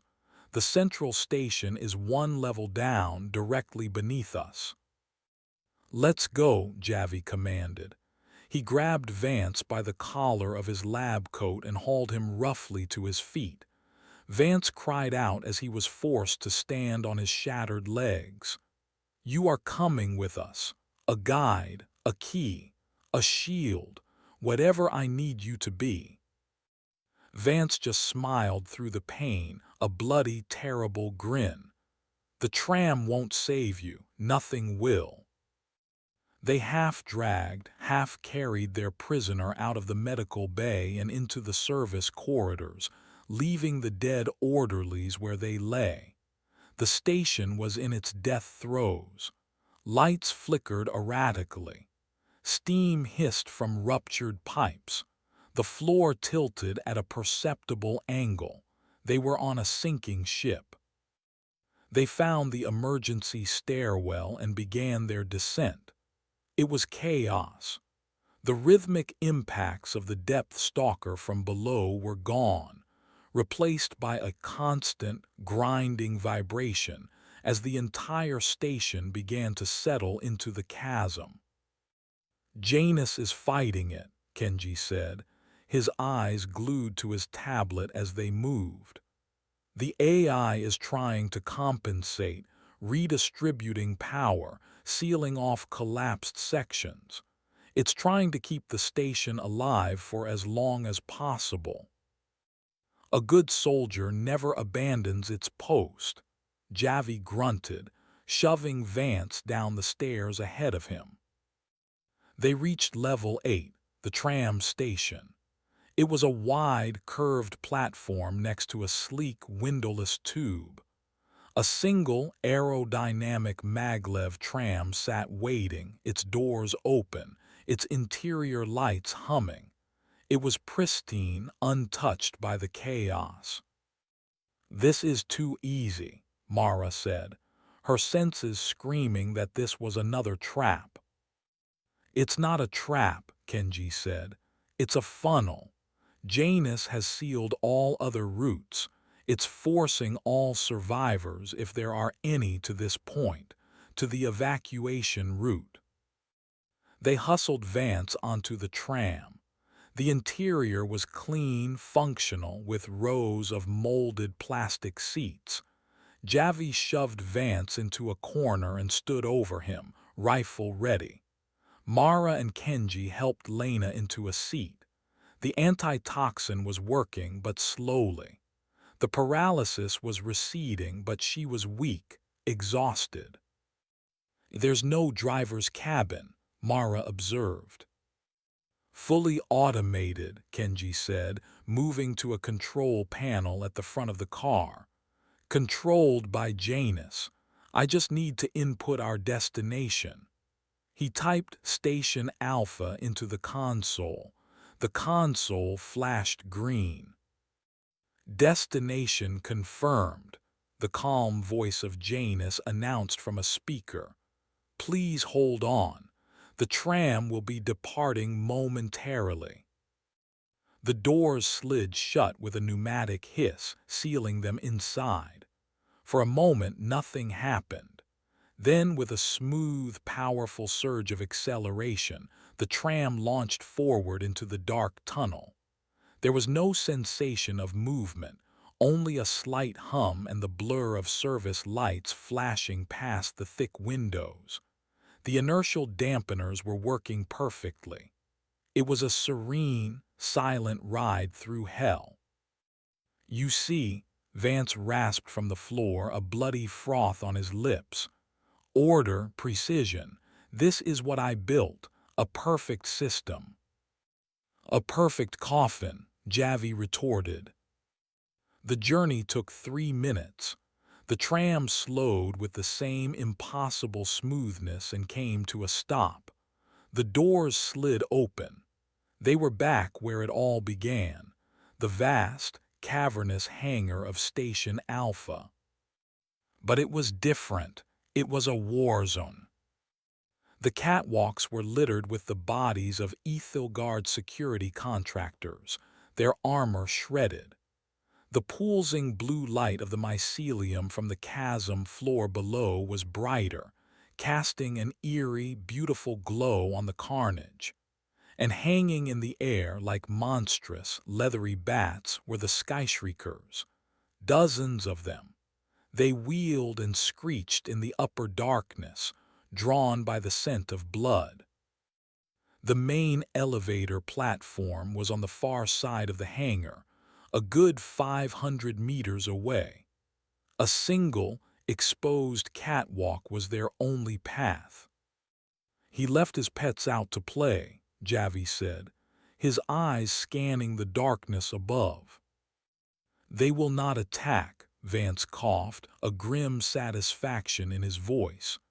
"They are territorial. They will not approach the elevator platform. That is her nest." "Her?" Mara asked. Before Vance could answer, a new creature swooped into view. It was a skyshrieker, but larger, its hide a mass of scarred, dark leather. A deep, booming call echoed through the hangar, and the smaller creatures instantly fell silent, pulling back. The Alpha. She is the matriarch, Vance explained. The queen of this cavern, and she has claimed the platform as her own. Javi ignored him. "We run," he said. "Fast, do not stop for anything. Kenji, Lena, you are in the middle. Mara, you take rear guard." He pulled Vance to his feet. "You first, Doctor. You can show us how harmless she is." He shoved Vance out onto the catwalk. The rest of them followed, a tight, running formation. Their footsteps pounded on the metal mesh. The Alpha Skyshrieker, perched on the elevator gantry, watched them, its head cocked. It was intelligent. It was assessing them. They were halfway across the catwalk when it moved. It did not attack them directly. It launched itself into the air, circled once, and then dove not at them but at the catwalk's support cables further down the line. Its powerful claws and beak tore at the thick steel cables. Sparks rained down. "It is trying to cut the bridge," Kenji yelled. The catwalk shuddered, a low groan of metal under stress. "Keep moving," Javi roared. They ran, their lungs burning. The elevator platform was 100 meters away, then 50. The Alpha shrieked in frustration and launched itself at them. It came in low and fast, a battering ram of muscle and fury. Vance, hobbled and bleeding, was the slowest. He looked up at the descending creature, his eyes wide, not with fear but with a kind of ecstatic awe. "Beautiful," he breathed. The Alpha struck him head-on. There was a sickening crunch of bone. The creature's momentum carried them both over the railing and down into the colossal, dark abyss. For a moment there was silence. Then a faint, triumphant shriek echoed up from the chasm. The Queen had her prize. The team didn't stop. They reached the elevator platform, a wide, circular space in front of a set of massive, 20-meter-high doors. They were safe from the Skyshrieker, but they were not alone. The platform was littered with bones and debris. This was the creature's nest. A huge pile of shredded metal, cables, and bones was heaped in one corner. And sitting on top of the pile, like a brood mother on her eggs, was the Alpha. She was tearing strips of flesh from the remains of Director Vance, her sharp beak slick with blood. The elevator doors were closed. The call button was on the far side of the platform, past the nesting Alpha. "The clock," Lena reminded them, her voice weak. The station's countdown was being displayed on a large monitor nearby. 15 minutes remaining. The Alpha watched them, possessive and territorial. It seemed content with its meal for now. "I will draw its attention," Javi said, his voice low. "When it moves, you run for the button." "No," Mara said, stepping forward. She looked at the pile of debris the Alpha was perched on. She saw the familiar shape of a security helmet, a torn piece of a lab coat. But she also saw something else. Smaller bones, the bones of juvenile Skyshriekers, and something that looked like a shattered, leathery eggshell. "It's not just a nest. It's a nursery. She's a mother. She's protecting her young." One small, juvenile Skyshrieker poked its head out from behind the pile. It was about the size of a large chicken, all beak and eyes. "She will not leave her nest unguarded," Mara stated. An idea, insane and desperate, formed in her mind. She looked at Javi. "The flare gun from your pack." Javi's eyes widened slightly as he understood her plan. He nodded, pulling a small, single-shot flare gun from a side pocket on his pack. He handed it to her. "This is crazy," Kenji whispered. "We are out of sane options," Mara replied. She took a deep breath. She aimed the flare gun not at the Alpha but at the ceiling high above at the opposite end of the hangar. She fired. The flare shot upwards, a brilliant red comet trailing sparks. It hit the far wall and exploded in a shower of incandescent magnesium. The Alpha's head snapped towards the brilliant light. Its maternal instincts warred with its territorial ones. It shrieked, a sound of confusion and anger. It was a brilliant, dazzling distraction. "Now," Mara yelled. Javi, Kenji, and Lena sprinted for the elevator button. They ran, hugging the far wall, staying as far from the nest as possible. The Alpha, its attention divided, shrieked again and launched itself into the air, flying towards the fatting flare, trying to drive away the perceived threat to its nest. Javi hit the call button. A loud buzzer sounded and the massive elevator doors began to grind open. But the station was dying. The power was fluctuating. The doors opened a few meters, then stopped, the motors whining in protest. The opening was too high off the ground for them to climb through. The Alpha, realizing it had been tricked, let out a piercing scream of pure rage.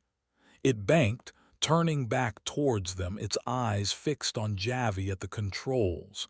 It was coming. Fast. At that moment, from the elevator shaft behind the partially open doors, a new voice spoke. The calm, logical voice of the station's dying ghost. "Manual override engaged," Janus said, its voice clear from a speaker next to the door.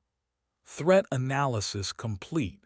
Evacuation assistance prioritized."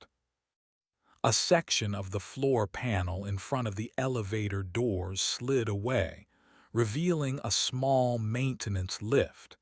It rose up to meet them. "Get on," Javi yelled. They scrambled onto the small platform.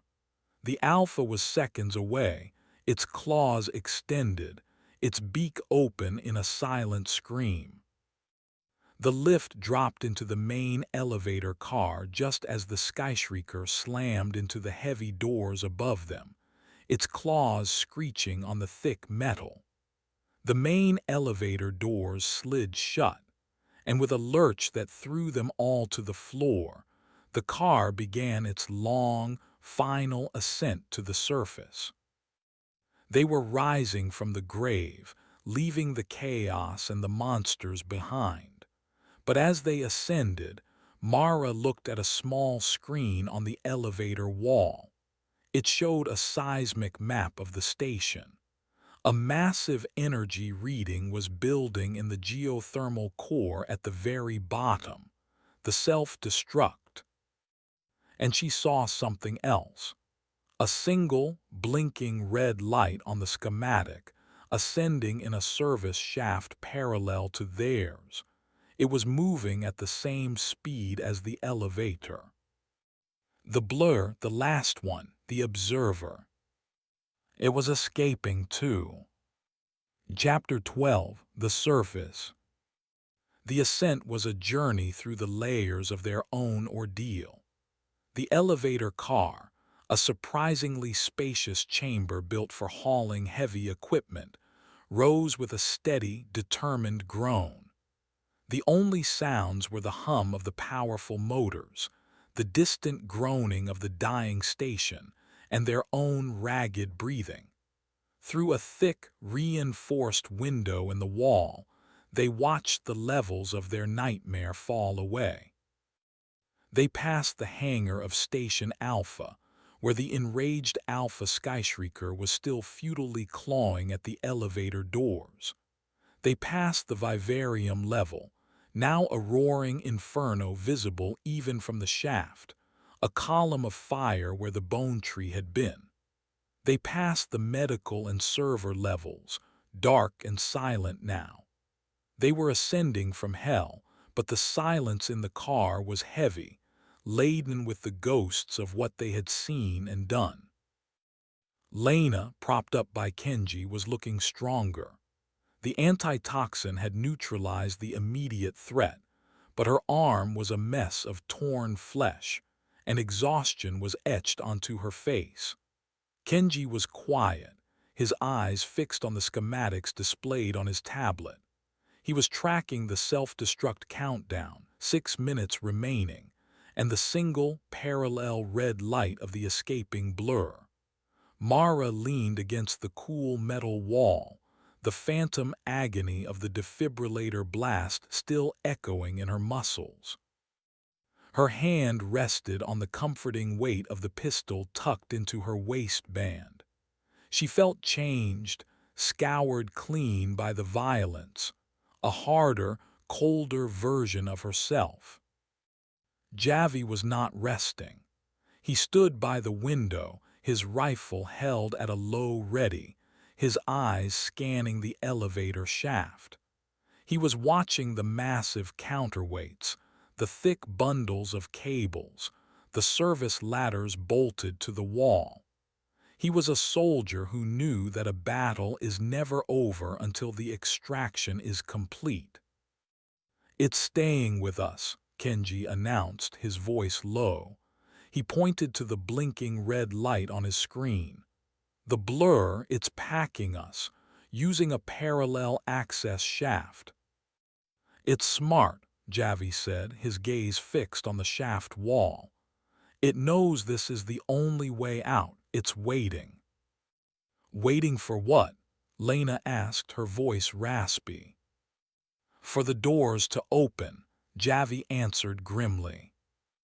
The elevator shuddered, its smooth ascent momentarily faltering. The lights flickered. "Power fluctuations detected," the calm voice of Janus announced from the speaker. "Rerouting auxiliary power to primary lift motors. Please be advised, structural integrity of shaft is compromised at upper levels." The explosions from the jungle, Mara realized. The initial breach. The damage must have been near the surface.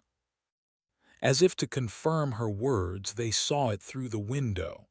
A massive, jagged crack in the concrete wall of the shaft, large enough to drive a truck through. Beyond it, tangled in the rebar and shattered rock, was the green of the jungle. They were close. The elevator groaned past the damaged section and continued its ascent. The ride became rougher, punctuated by jolts and scrapes as the car navigated the damaged shaft. The countdown continued. 3 minutes. Finally, with a lurch that nearly sent them to their knees, the elevator stopped. A soft ding chimed, an absurdly polite sound in the face of their apocalypse. They had arrived. The doors remained shut. "We're here," Kenji said, stating the obvious. "This is the airlock, the one we first entered." "Doors," Javi commanded. "They're not opening," Kenji said, frantically typing on his tablet. "Janus is offline, the power fluctuations. The system must have crashed on the final approach." 2 minutes. Javi didn't waste a second. He moved to the emergency access panel on the door. "Kenji, talk to me. Is there a manual release?" "There should be," Kenji said, scrambling to his side. "A hydraulic release valve, similar to the one in the server room." They tore the panel open. The system was a mess of fried circuits and melted wires, but the hydraulic line was intact.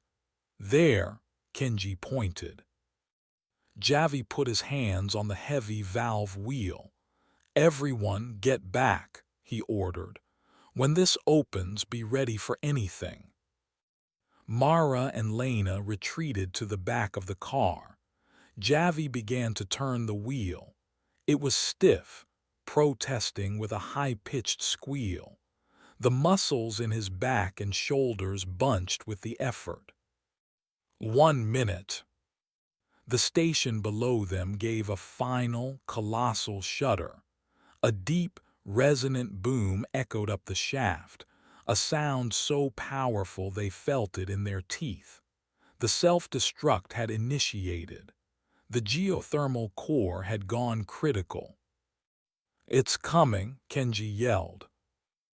A wave of incandescent heat and pressure, the leading edge of the explosion, roared up the elevator shaft behind them.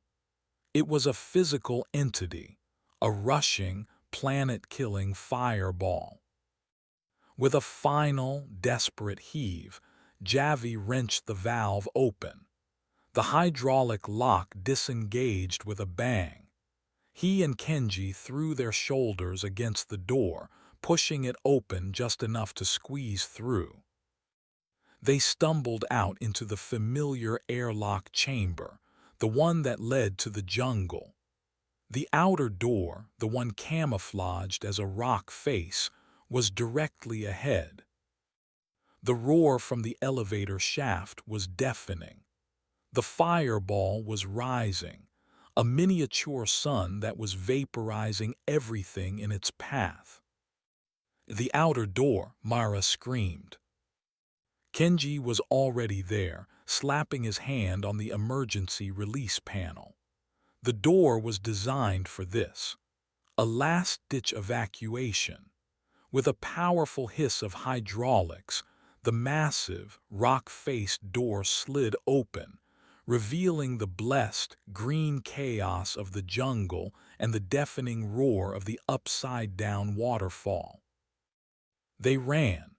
They threw themselves out of the opening and onto the rocky ledge, not daring to look back. The world behind them turned to pure white light. The shockwave hit them like a physical hammer, throwing them to the ground. The roar was absolute, a sound that transcended hearing and became a physical vibration that shook the very foundations of the earth. The entire cliff face where the entrance had been bulged outwards, then collapsed in a titanic landslide of rock and fire. The upside-down waterfall faltered, its impossible physics overwhelmed.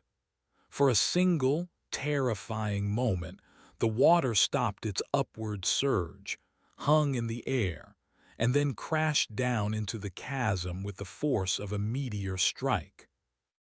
Then silence. The waterfall was gone. The station was gone. The entrance was buried under 1,000,000 tons of rock. It was over.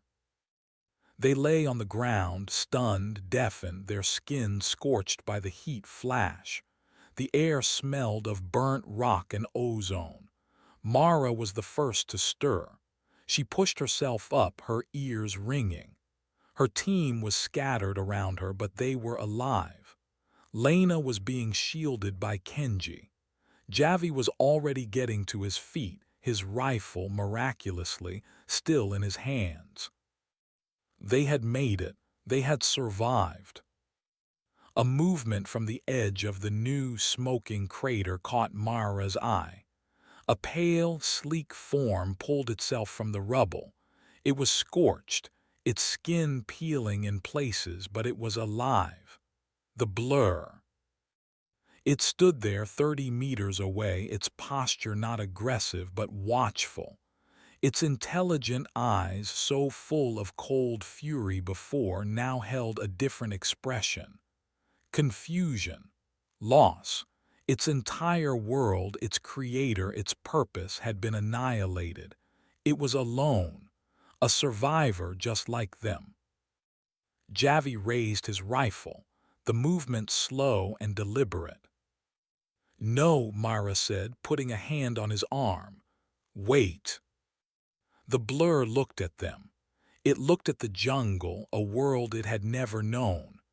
Then, with a speed that was still breathtaking, it turned and vanished into the green undergrowth.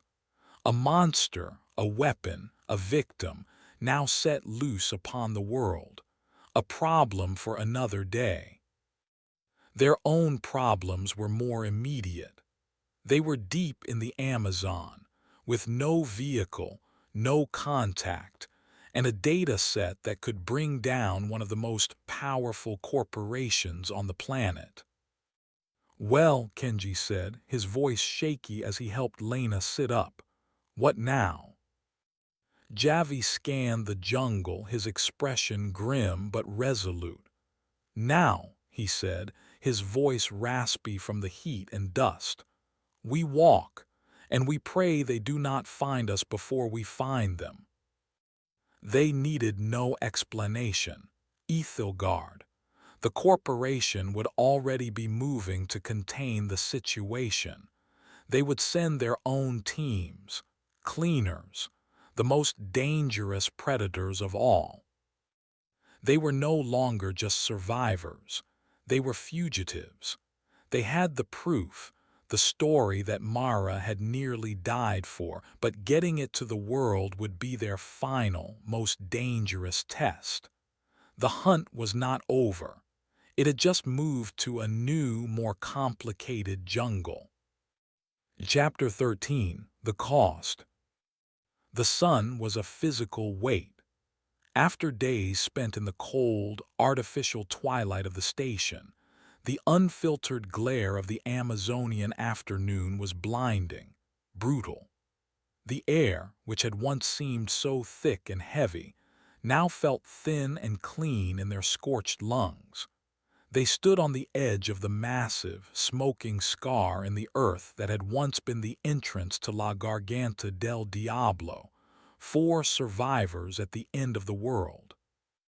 The roar of the upside-down waterfall was gone, replaced by an unsettling quiet, punctuated by the nervous chatter of birds and the distant hum of insects. The river now flowed as it should, plunging down into the newly opened chasm where the station had been, a conventional waterfall that seemed like a pale imitation of its former, impossible self. Javi surveyed their condition with a practiced, dispassionate eye. Lena was weak, leaning heavily on Kenji, her bandaged arm a stark white against her grimy clothes. Kenji himself was running on pure nervous energy, his gaze constantly flitting towards the jungle's edge. Mara, despite the lingering pain in her chest and a constellation of bruises, felt a cold, hard resolve solidifying within her. She had been forged into something new in that place. "The truck is a 2-day walk from here if we are lucky," Javi announced, his voice a low rasp. "But we do not go to the truck. Aethelgard will have found it by now. They will be waiting." "So we walk to Santa Magdalena?" Lena asked, her voice frail. "No," Javi countered. "The town is compromised. They will have watchers on every road. We go east, towards the border. We find a different town, a different river. We disappear." It was a sound plan, but it was predicated on one thing: time. They had a head start, but it wouldn't last. Aethelgard would have registered the seismic event, the loss of contact with the station. Their response would be swift and ruthless. "We have the data," Kenji said, holding up his tablet, its screen cracked but functional. He looked at Mara. "We have the story, your proof." Mara nodded, the single word proof, landing with the weight of her dead brother, of Vance's victims, of the horrors in the tanks. "We get this out, and it's over for them." Getting it out is the hard part, Javi reminded them. The jungle is not our only enemy now. From here on, every person we meet is a potential threat. We trust no one. He set a grueling pace. He was a machine, his movements economical, his senses on high alert. He led them away from the river, plunging deep into the suffocating green of the primary jungle. The trek was a punishing ordeal. The heat, the humidity, the swarms of insects, it was a constant, draining assault. On the second day, Lena stumbled.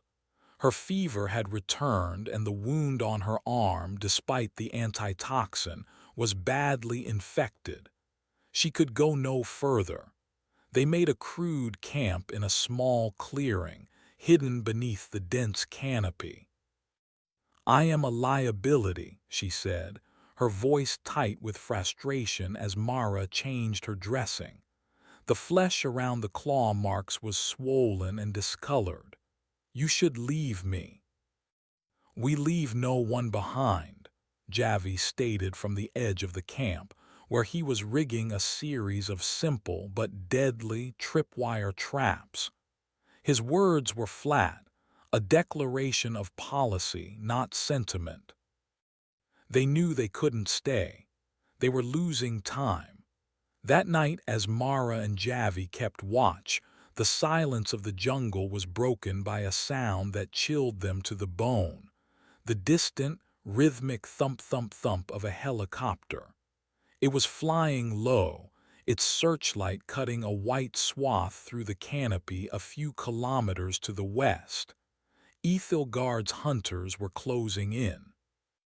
"They are searching the crash site," Javi observed, his face impassive.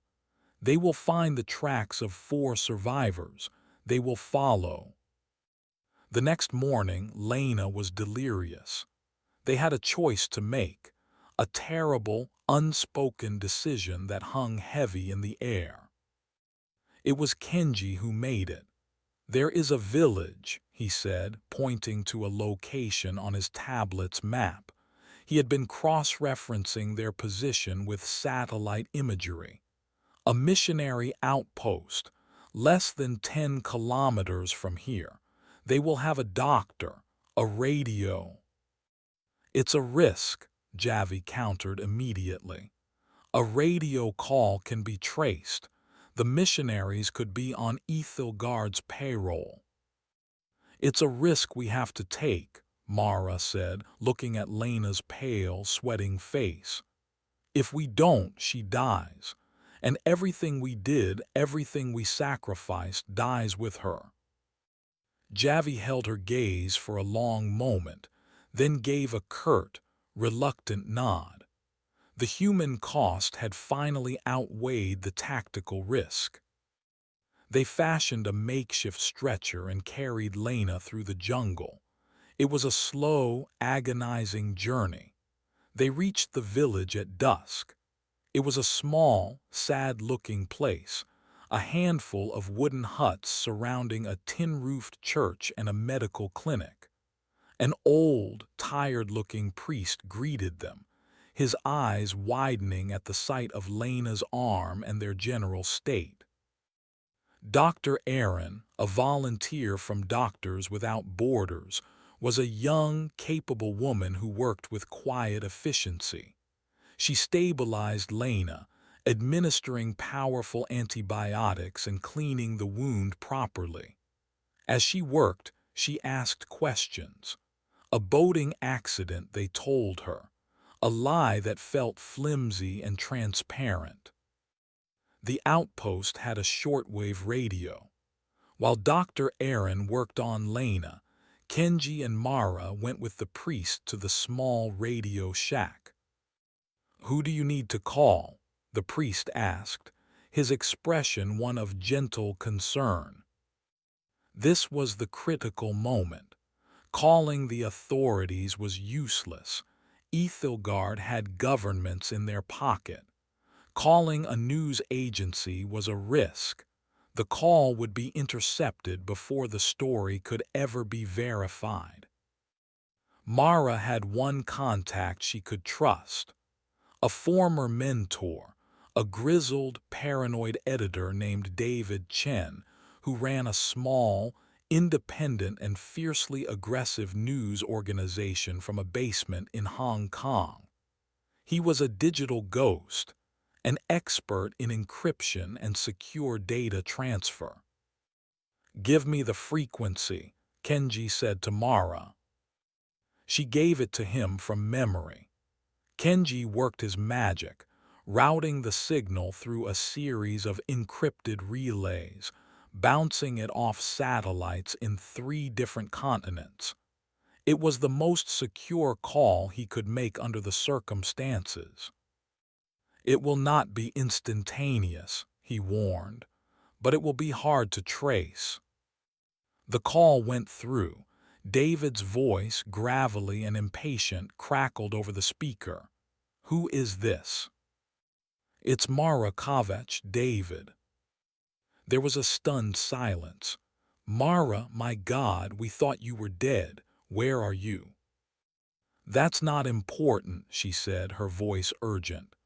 "I have a story, the story of a lifetime, Aethelgard, Project Asclepius. It's real, and it's worse than we ever imagined. I have proof, eyewitness testimony, internal data, everything." "Can you send it?" David asked, his voice suddenly sharp, all business. "Kenji is uploading the data core now," she said. "It's fractured, corrupted. You'll need your best people to piece it together, but it's all there, David, the truth."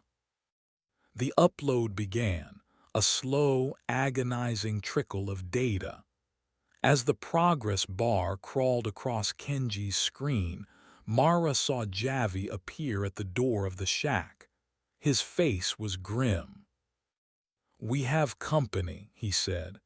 "A black, unmarked helicopter just landed on the edge of the village." Aethelgard had found them. "They're here," Mara said into the radio, her voice tight with dread. "David, did you get enough?" "We have fragments," David's voice crackled back. "Images of the subjects, memos from Vance, enough to run with, enough to light the fire. Get out of there, Mara. Now." The line went dead. The upload was at 17%. Kenji severed the connection. "That's all we can do," he said, grabbing his gear. They ran back to the clinic. A half-dozen men in sterile, white tactical gear were advancing through the village, their movements professional, their weapons silenced. The villagers scattered, screaming. They burst into the clinic. Lena was awake, sitting up. Dr. Aaron looked at them, her eyes wide with fear. "Who are you people?" "There's no time," Javi said. He grabbed a spare medical bag. "We go out the back, head for the river." They fled out the back of the clinic just as the Aethelgard cleaners burst in through the front. They plunged back into the jungle, the sounds of shouting, and the muffled fut-fut-fut of silenced weapons echoing behind them. They ran, a desperate, stumbling flight through the darkness until they reached the banks of the river. A small, motorized canoe was tied to a tree. It was their only hope. They piled in, Javi yanking the cord on the small outboard motor. It sputtered to life and they pushed out into the dark, churning water, leaving the village and its horrors behind. As they rounded the first bend, they looked back. The village was lit by the cold, white beams of the cleaners' flashlights. The story was out. The fire was lit, but they had paid a terrible price. The priest, Dr. Aaron, innocents caught in the crossfire. They were adrift, 4 survivors on a dark river, the weight of the dead heavy on their souls. Mara looked at her team. Javi, the stoic soldier. Kenji, the tech who had found his courage. Lena, the scientist who had faced the perversion of her craft. They were all that was left. She had her story. She had the truth. But as the jungle swallowed them whole, she knew that the cost of that truth was a debt that could never be repaid. The monsters had not all been left behind in the station. Some of them wore lab coats, and some of them, she feared, were now imprinted on her own soul. The end of the story was only the beginning of the reckoning. Chapter 14. Echoes on the Water. The river was a ribbon of black ink winding through a world of gray shadows. The jungle on either bank was a solid, impenetrable wall, alive with the clicks, buzzes, and rustles of a billion unseen lives. The small outboard motor of the canoe was a frantic, sputtering intrusion, a sound of desperation in the vast, patient wilderness. They were adrift in the heart of the Amazon, fugitives from a battle the world did not know had been fought. No one spoke. The aftermath of the raid on the missionary outpost hung in the air, a silence more profound than the jungle's noise. Mara sat at the bow, the cool night air doing little to quell the hot shame burning in her gut. The faces of the priest and Dr. Aaron were seared into her memory, innocence caught in the blast wave of her quest for the truth. This was the cost, she thought. This was the butcher's bill for her story. It was a heavier price than she had ever imagined. In the middle of the canoe, Kenji had his arm around Lena, who was shivering despite the humid heat, a reaction to the infection still raging in her system. The antibiotics had bought her time, but she was far from well. Kenji wasn't looking at the jungle. He was staring at his own hands, perhaps still seeing the data he had been forced to abandon, the 17% of their victory that felt more like a prelude to defeat. At the stern, Javi was a study in grim efficiency. He steered the canoe with one hand, his other resting on the stock of his rifle. His eyes were not on the water ahead, but on the sky, on the dark spaces between the towering trees, scanning constantly. He was a man who understood that survival was not an event, but a process, a series of calculated movements from one moment of relative safety to the next. "They will come by river," he said, his voice low and flat, cutting through the motor's drone. "Faster boats. They will have night vision. We have maybe an hour's head start." "In the helicopter?" Mara asked, her voice raspy. "It will search the river, but the canopy is thick along the banks. It is hard to see a small canoe from the air at night," he replied. "The boats are the immediate threat." He adjusted their course, steering them closer to the tangled mangroves of the riverbank. "Our only advantage is that I know this river. They do not." He laid out the plan, his words clipped and precise. They would not stay on the main channel. He knew of a network of smaller, narrower tributaries, igarapes, that the larger pursuit boats could not navigate. It was a treacherous route, a maze of submerged logs and sandbars, but it was their only chance to lose the hunters. Their destination was a smuggler's outpost 300 kilometers downstream, a fly-speck settlement on the Brazilian border called Fronteira. It was a place where names meant nothing and money meant everything. "We need new papers, transport, a way to vanish," Javi concluded. "It will cost us." "We have the data," Kenji said, a spark of his old self returning. It's encrypted, but there are Aethelgard corporate accounts hidden in the sub-files. I can access them. We can fund our own disappearance with their money." There was a savage poetry to it that appealed to the grim mood in the boat. As Kenji worked on his tablet, shielding its light with his jacket, Lena began to speak, her voice weak but clear. "The blur," she said, her words making them all tense. "The one that escaped. I've been thinking about its behavior. It's a monster, it kills. That's its behavior," Kenji muttered. "No," Lena insisted. "It was more than that. In the vivarium, it didn't just attack. It tested our defenses. It learned. On the elevator, it didn't try to get in. It paced us. It was observing." She shivered, and it wasn't from the fever. Vance wasn't just creating soldiers. He was creating intelligence. An apex predator designed to learn, adapt, and survive above all else. What does a creature like that do when its master is dead and its cage is gone? The question hung in the humid air, unanswered and deeply unsettling. They had unleashed more than just a story upon the world. A distant sound reached them, faint at first, then growing steadily louder.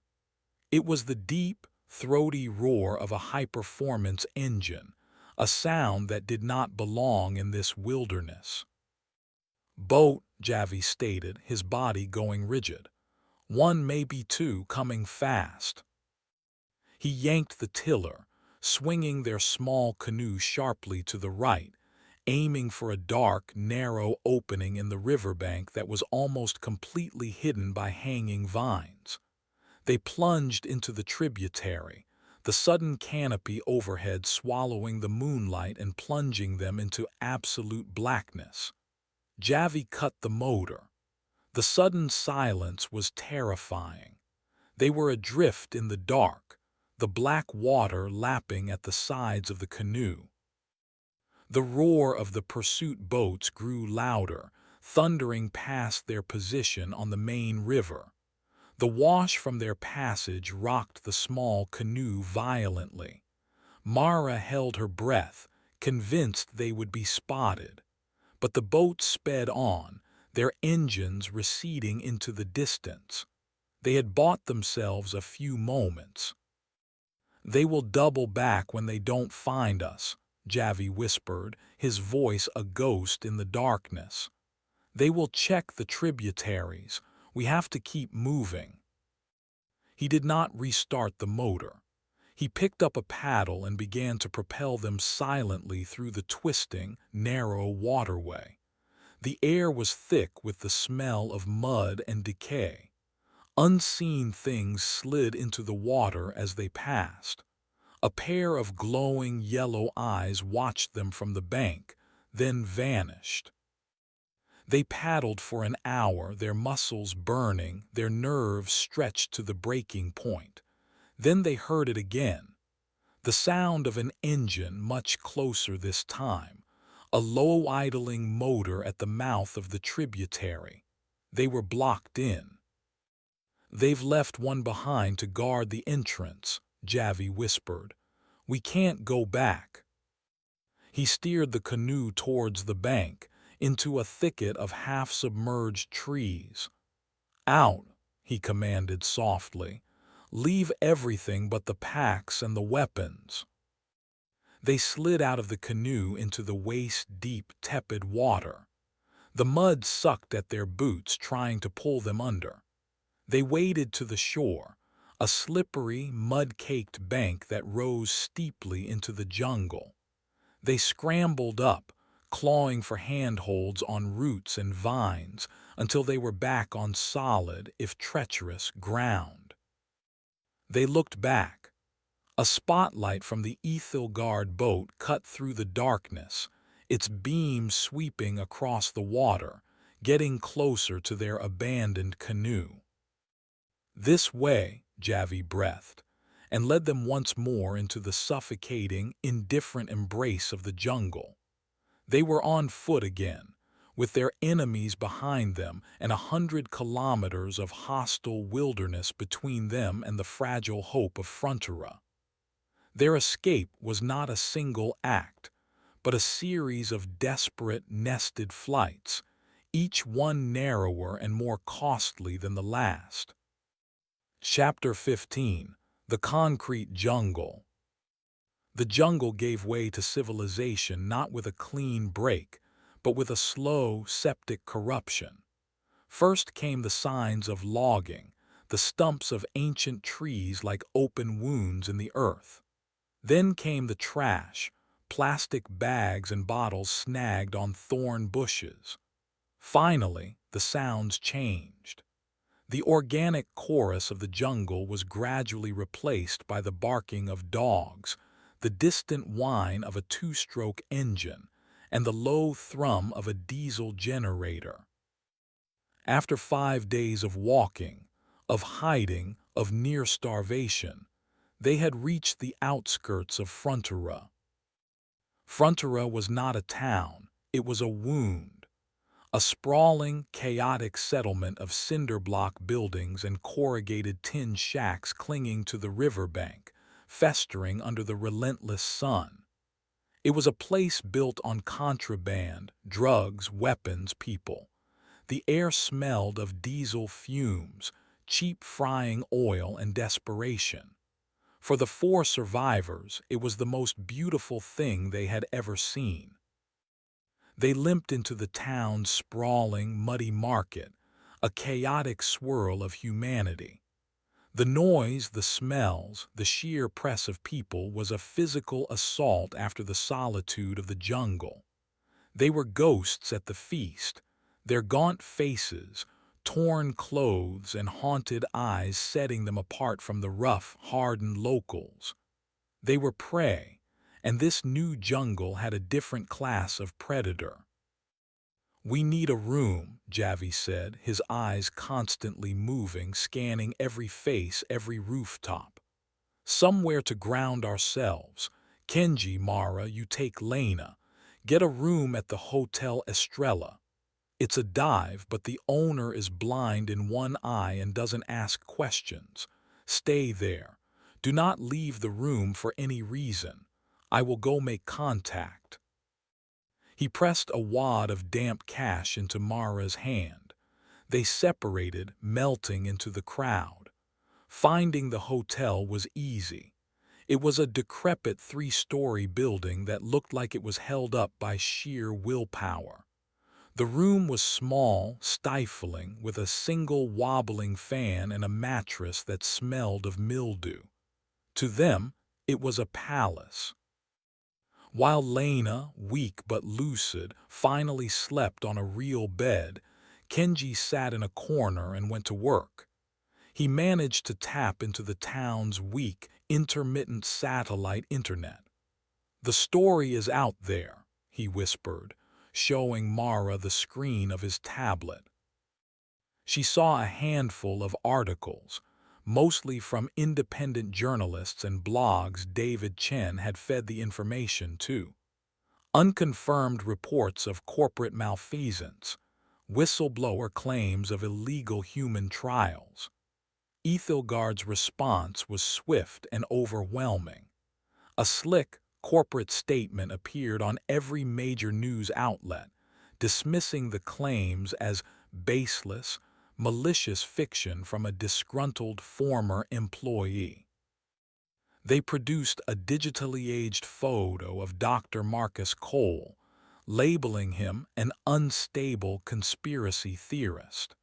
They were crushing the story with money and power. "It's not enough," Mara said, a cold knot of despair tightening in her stomach. 17% is not enough. They're treating it like a rumor. We need the rest of the data." "I've been working on it," Kenji said, his eyes bright with a feverish intensity. "The file structure is a mess, but I'm finding backdoors. It's like a puzzle, I think. I think I can decrypt the rest, but I need a stable connection. And time." Time was the one thing they did not have. Javi returned 3 hours later as dusk was falling, bringing with him the smell of the river and a grim sense of purpose. "The contact is good," he reported.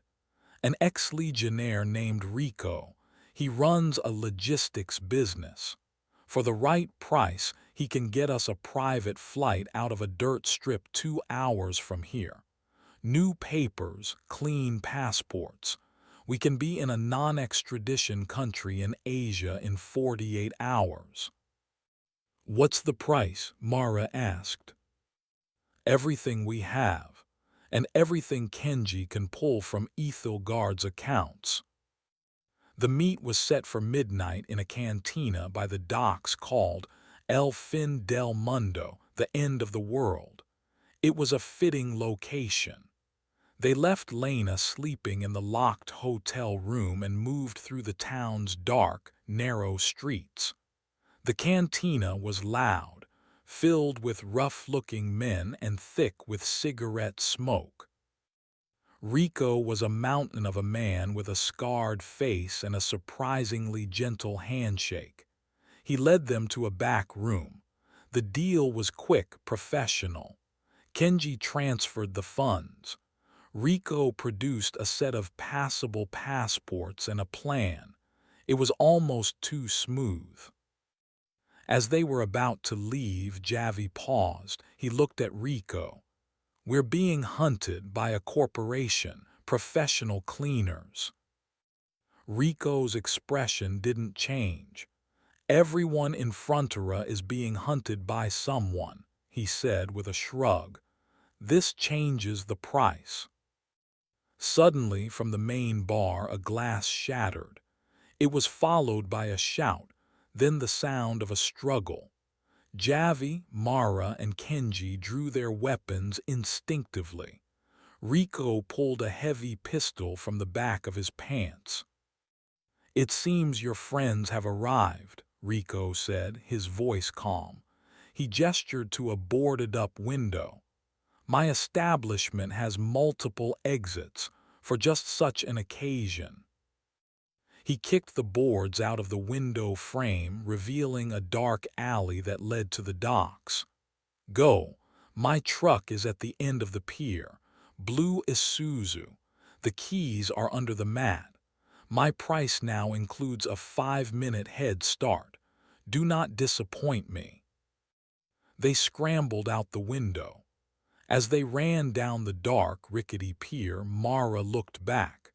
She saw two men in plain clothes, clean-cut, athletic, utterly out of place, enter the cantina, their hands inside their jackets. They found the truck and piled in.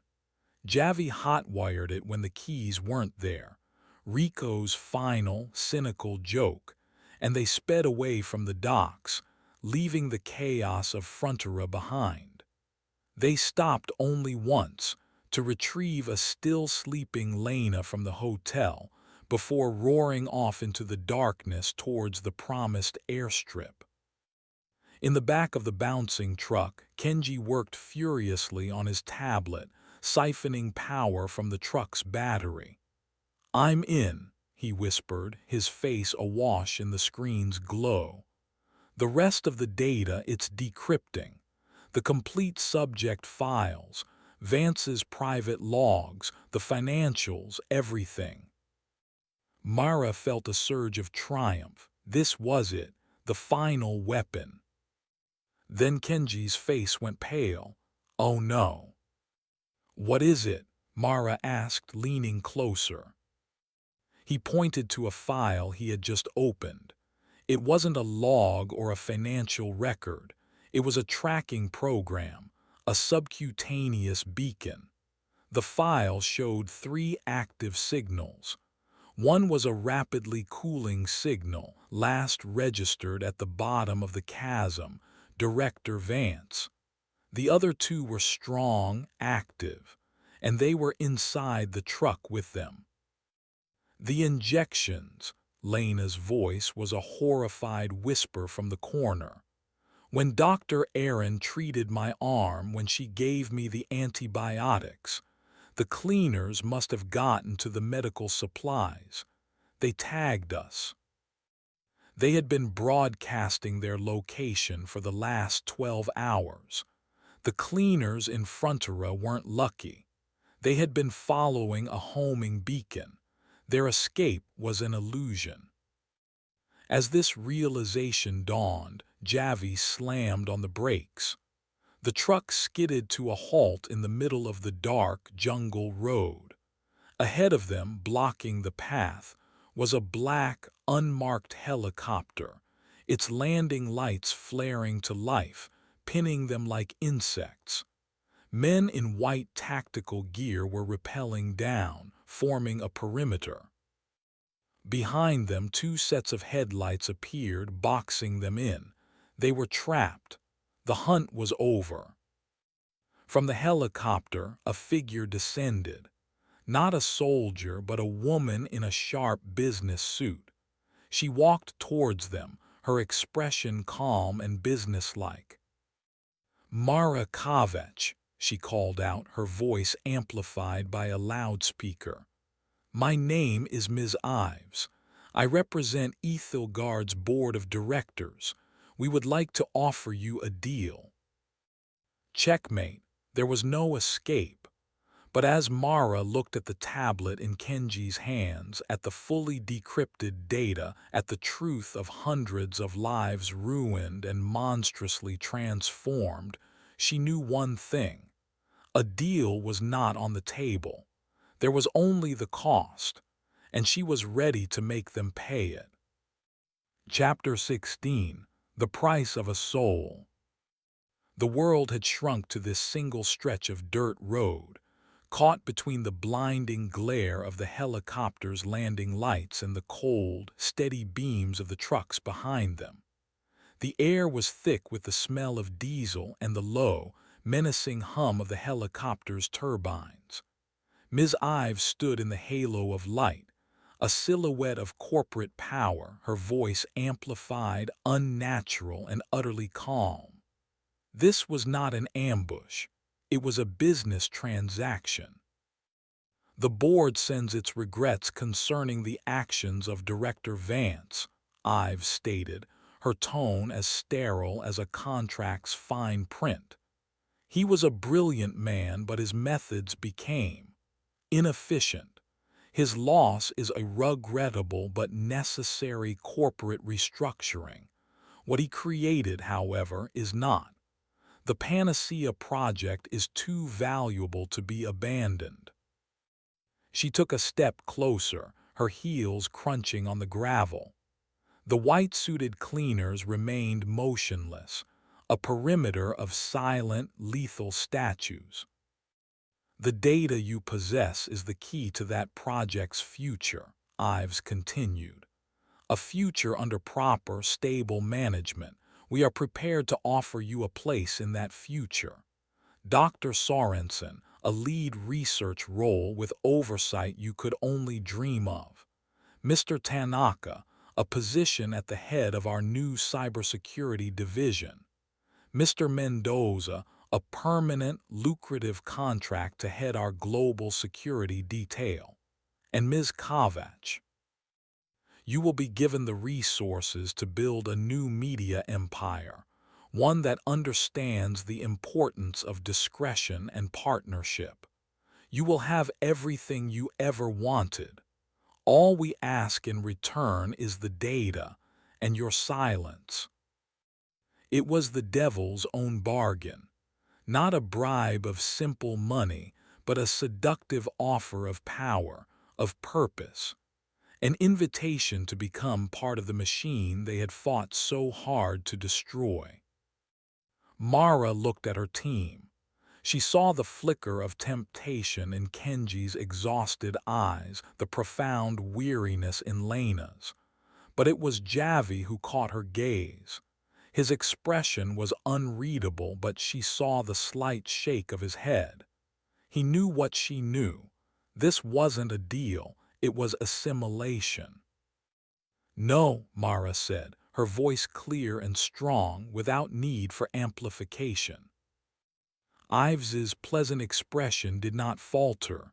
"No. The project doesn't need new management," Mara called out, taking a step forward from the truck, her hands held open at her sides. "It needs a grave. The work itself is the crime. The data doesn't belong to you. It belongs to the families of the people you murdered."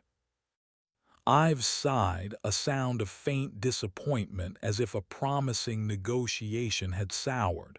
"A pity. I was hoping for your cooperation." She raised a small radio to her lips. "The subjects are tagged. Confirm." A voice crackled in her earpiece. At the same time, Kenji's head snapped up from his tablet, his eyes wide with horror. "They're not just trackers," he gasped. "They have a secondary function, a bioelectric charge. They can kill us remotely." "You were never leaving this road," Ives said, her voice returning to its flat, businesslike tone. She gave a curt nod to the leader of the cleaner team. "Terminate the assets. Secure the package." The cleaners raised their silenced weapons. The world seemed to slow, the hum of the turbines deepening. This was the end. But the jungle had one last monster to reveal.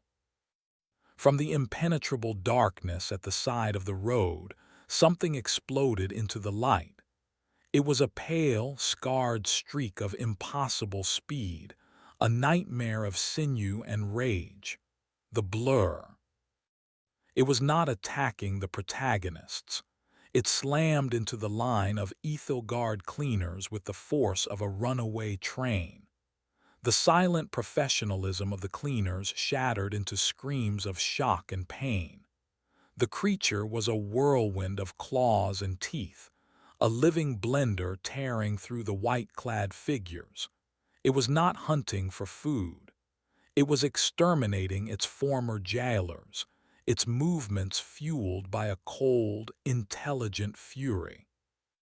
The standoff dissolved into a three-way slaughterhouse. "Go now," Javi roared, shoving Mara and Lena towards the back of the truck. He grabbed his rifle. This was a battlefield he understood. The cleaners, their formation broken, returned fire. Bullets ripped through the night air. The blur moved with a grace that defied the chaos, its form a constant, shifting target. It leaped onto the hood of one of the trucks, its claws tearing through the metal, and pounced on the men taking cover behind it. Ms. Ives, her corporate composure finally shattered, scrambled back towards the helicopter, screaming orders into her radio. Javi laid down a blanket of covering fire, his shots precise, taking down two cleaners who had turned their attention towards the truck. "Kenji, the upload." "It's going," Kenji yelled, his fingers a blur on his tablet. "Dead man's switch. It's been uploading to a dozen secure servers since they cornered us. Chen has it all." A cleaner rounded the front of the truck and fired. The bullet stitched across the engine block. One ricocheted, striking Kenji in the shoulder. He screamed and dropped the tablet. Mara grabbed it. The screen was cracked, but the progress bar was at 100%. Upload complete. She looked up to see the blur, having decimated the men on the ground, turn its attention to the helicopter. It launched itself into the air in a breathtaking leap, latching onto the landing skid just as the helicopter began to lift off. Ms. Ives screamed from inside as the creature began to tear its way through the cockpit door. The helicopter tilted, its rotors scything through the jungle canopy, and then spiraled down into the darkness, followed by a final, fiery explosion. The last executive had been violently restructured. But their fight wasn't over. The blur landed heavily back on the road, wounded but alive. It stood panting, its pale skin slick with blood, both its own and that of its victims. It turned its cold, intelligent eyes towards them. The enemy of its enemy was not its friend. They were just the last threat remaining in its territory. Javi stepped between the creature and his team. He and the blur faced each other on the dark, blood-soaked road, the two apex predators of their respective worlds. "Get Lena in the truck," he commanded Mara, his eyes never leaving the creature. "Go, that's an order." "Javi, no," Mara cried. He gave her a look then, a look that conveyed everything. The cynicism washed away, replaced by a fierce, protective loyalty. He had been paid to be a guide, but he had become a guardian. "I got you this far," he said, a ghost of a smile on his lips. "My job is done. Go." He charged, not at the blur, but towards the burning wreckage of the helicopter, drawing the creature's attention. The blur, accepting the challenge, met his charge. The two figures collided in a brutal, desperate dance of man versus monster. Mara, her vision blurred with tears, did as she was told. She and Kenji hauled the semi-conscious Lena into the back of the truck. Mara got behind the wheel, the engine still running. She slammed the truck into gear and spun it around, her last image of the battle a flash of Javi, his axe raised high, bringing it down on the creature's head as its claws tore into his chest. She drove, her foot pressed to the floor, leaving the fire and the screams and the last, terrible sacrifice behind them. 6 months later, the cafe was in a bustling, anonymous city in Southeast Asia, the kind of place where a person could disappear into the river of humanity. Rain streamed down the window pane, blurring the neon lights outside into a watercolor painting. Mara watched the rain, a cup of tea growing cold in her hands. The world had changed. The Aethelgard story had broken, not like a wave, but like a tsunami. The full data dump released simultaneously by David Chen's network was undeniable, irrefutable. The stock plummeted. Governments launched investigations. The board of directors was arrested. The company, the Titan, was gutted, its assets frozen, its name now a synonym for corporate evil. The world knew about Project Asclepius. They knew about the lab, the subjects, the monsters. They knew the truth. Kenji walked into the cafe, shaking the rain from his coat. He looked different. The fear was gone from his eyes, replaced by a quiet confidence. His arm was in a sling, but he moved with a new purpose. He sat down opposite her. "Lena is stable," he reported. "The new doctors think they can reverse most of the nerve damage. She'll walk again." He slid a set of passports across the table. "Our new identities. We can be ghosts, disappear for good." Mara looked at the passports. New names, new faces, a clean slate. It was what they had fought for, but she felt no triumph. Only a profound, aching emptiness. She thought of Javi. She thought of the priest and Dr. Aaron and Stefan, the ghosts of her story. "Did we win, Kenji?" she asked, her voice barely a whisper. He followed her gaze out the window at the endless stream of people living their lives, oblivious to the horrors that underpinned their world. "We paid the price," he answered softly. "That's all you can ever do." He picked up his own cup of tea. Mara noticed a small, pale scar on the back of his hand, a souvenir from a stray bullet or a piece of shrapnel. They were all scarred now, marked by the jungle, by the station, by the things they had seen in the dark places of the world and the darker places of the human heart. The news was playing on a television above the bar. A reporter was talking about a series of strange, unexplained animal attacks in the remote regions of the Amazon basin, baffling local authorities. A new predator, they said, intelligent and unnervingly fast. Mara closed her eyes. They had cut the head off the snake, but a single, perfect monster was now loose in the garden. They had exposed the truth, but the cost was a part of themselves they could never get back.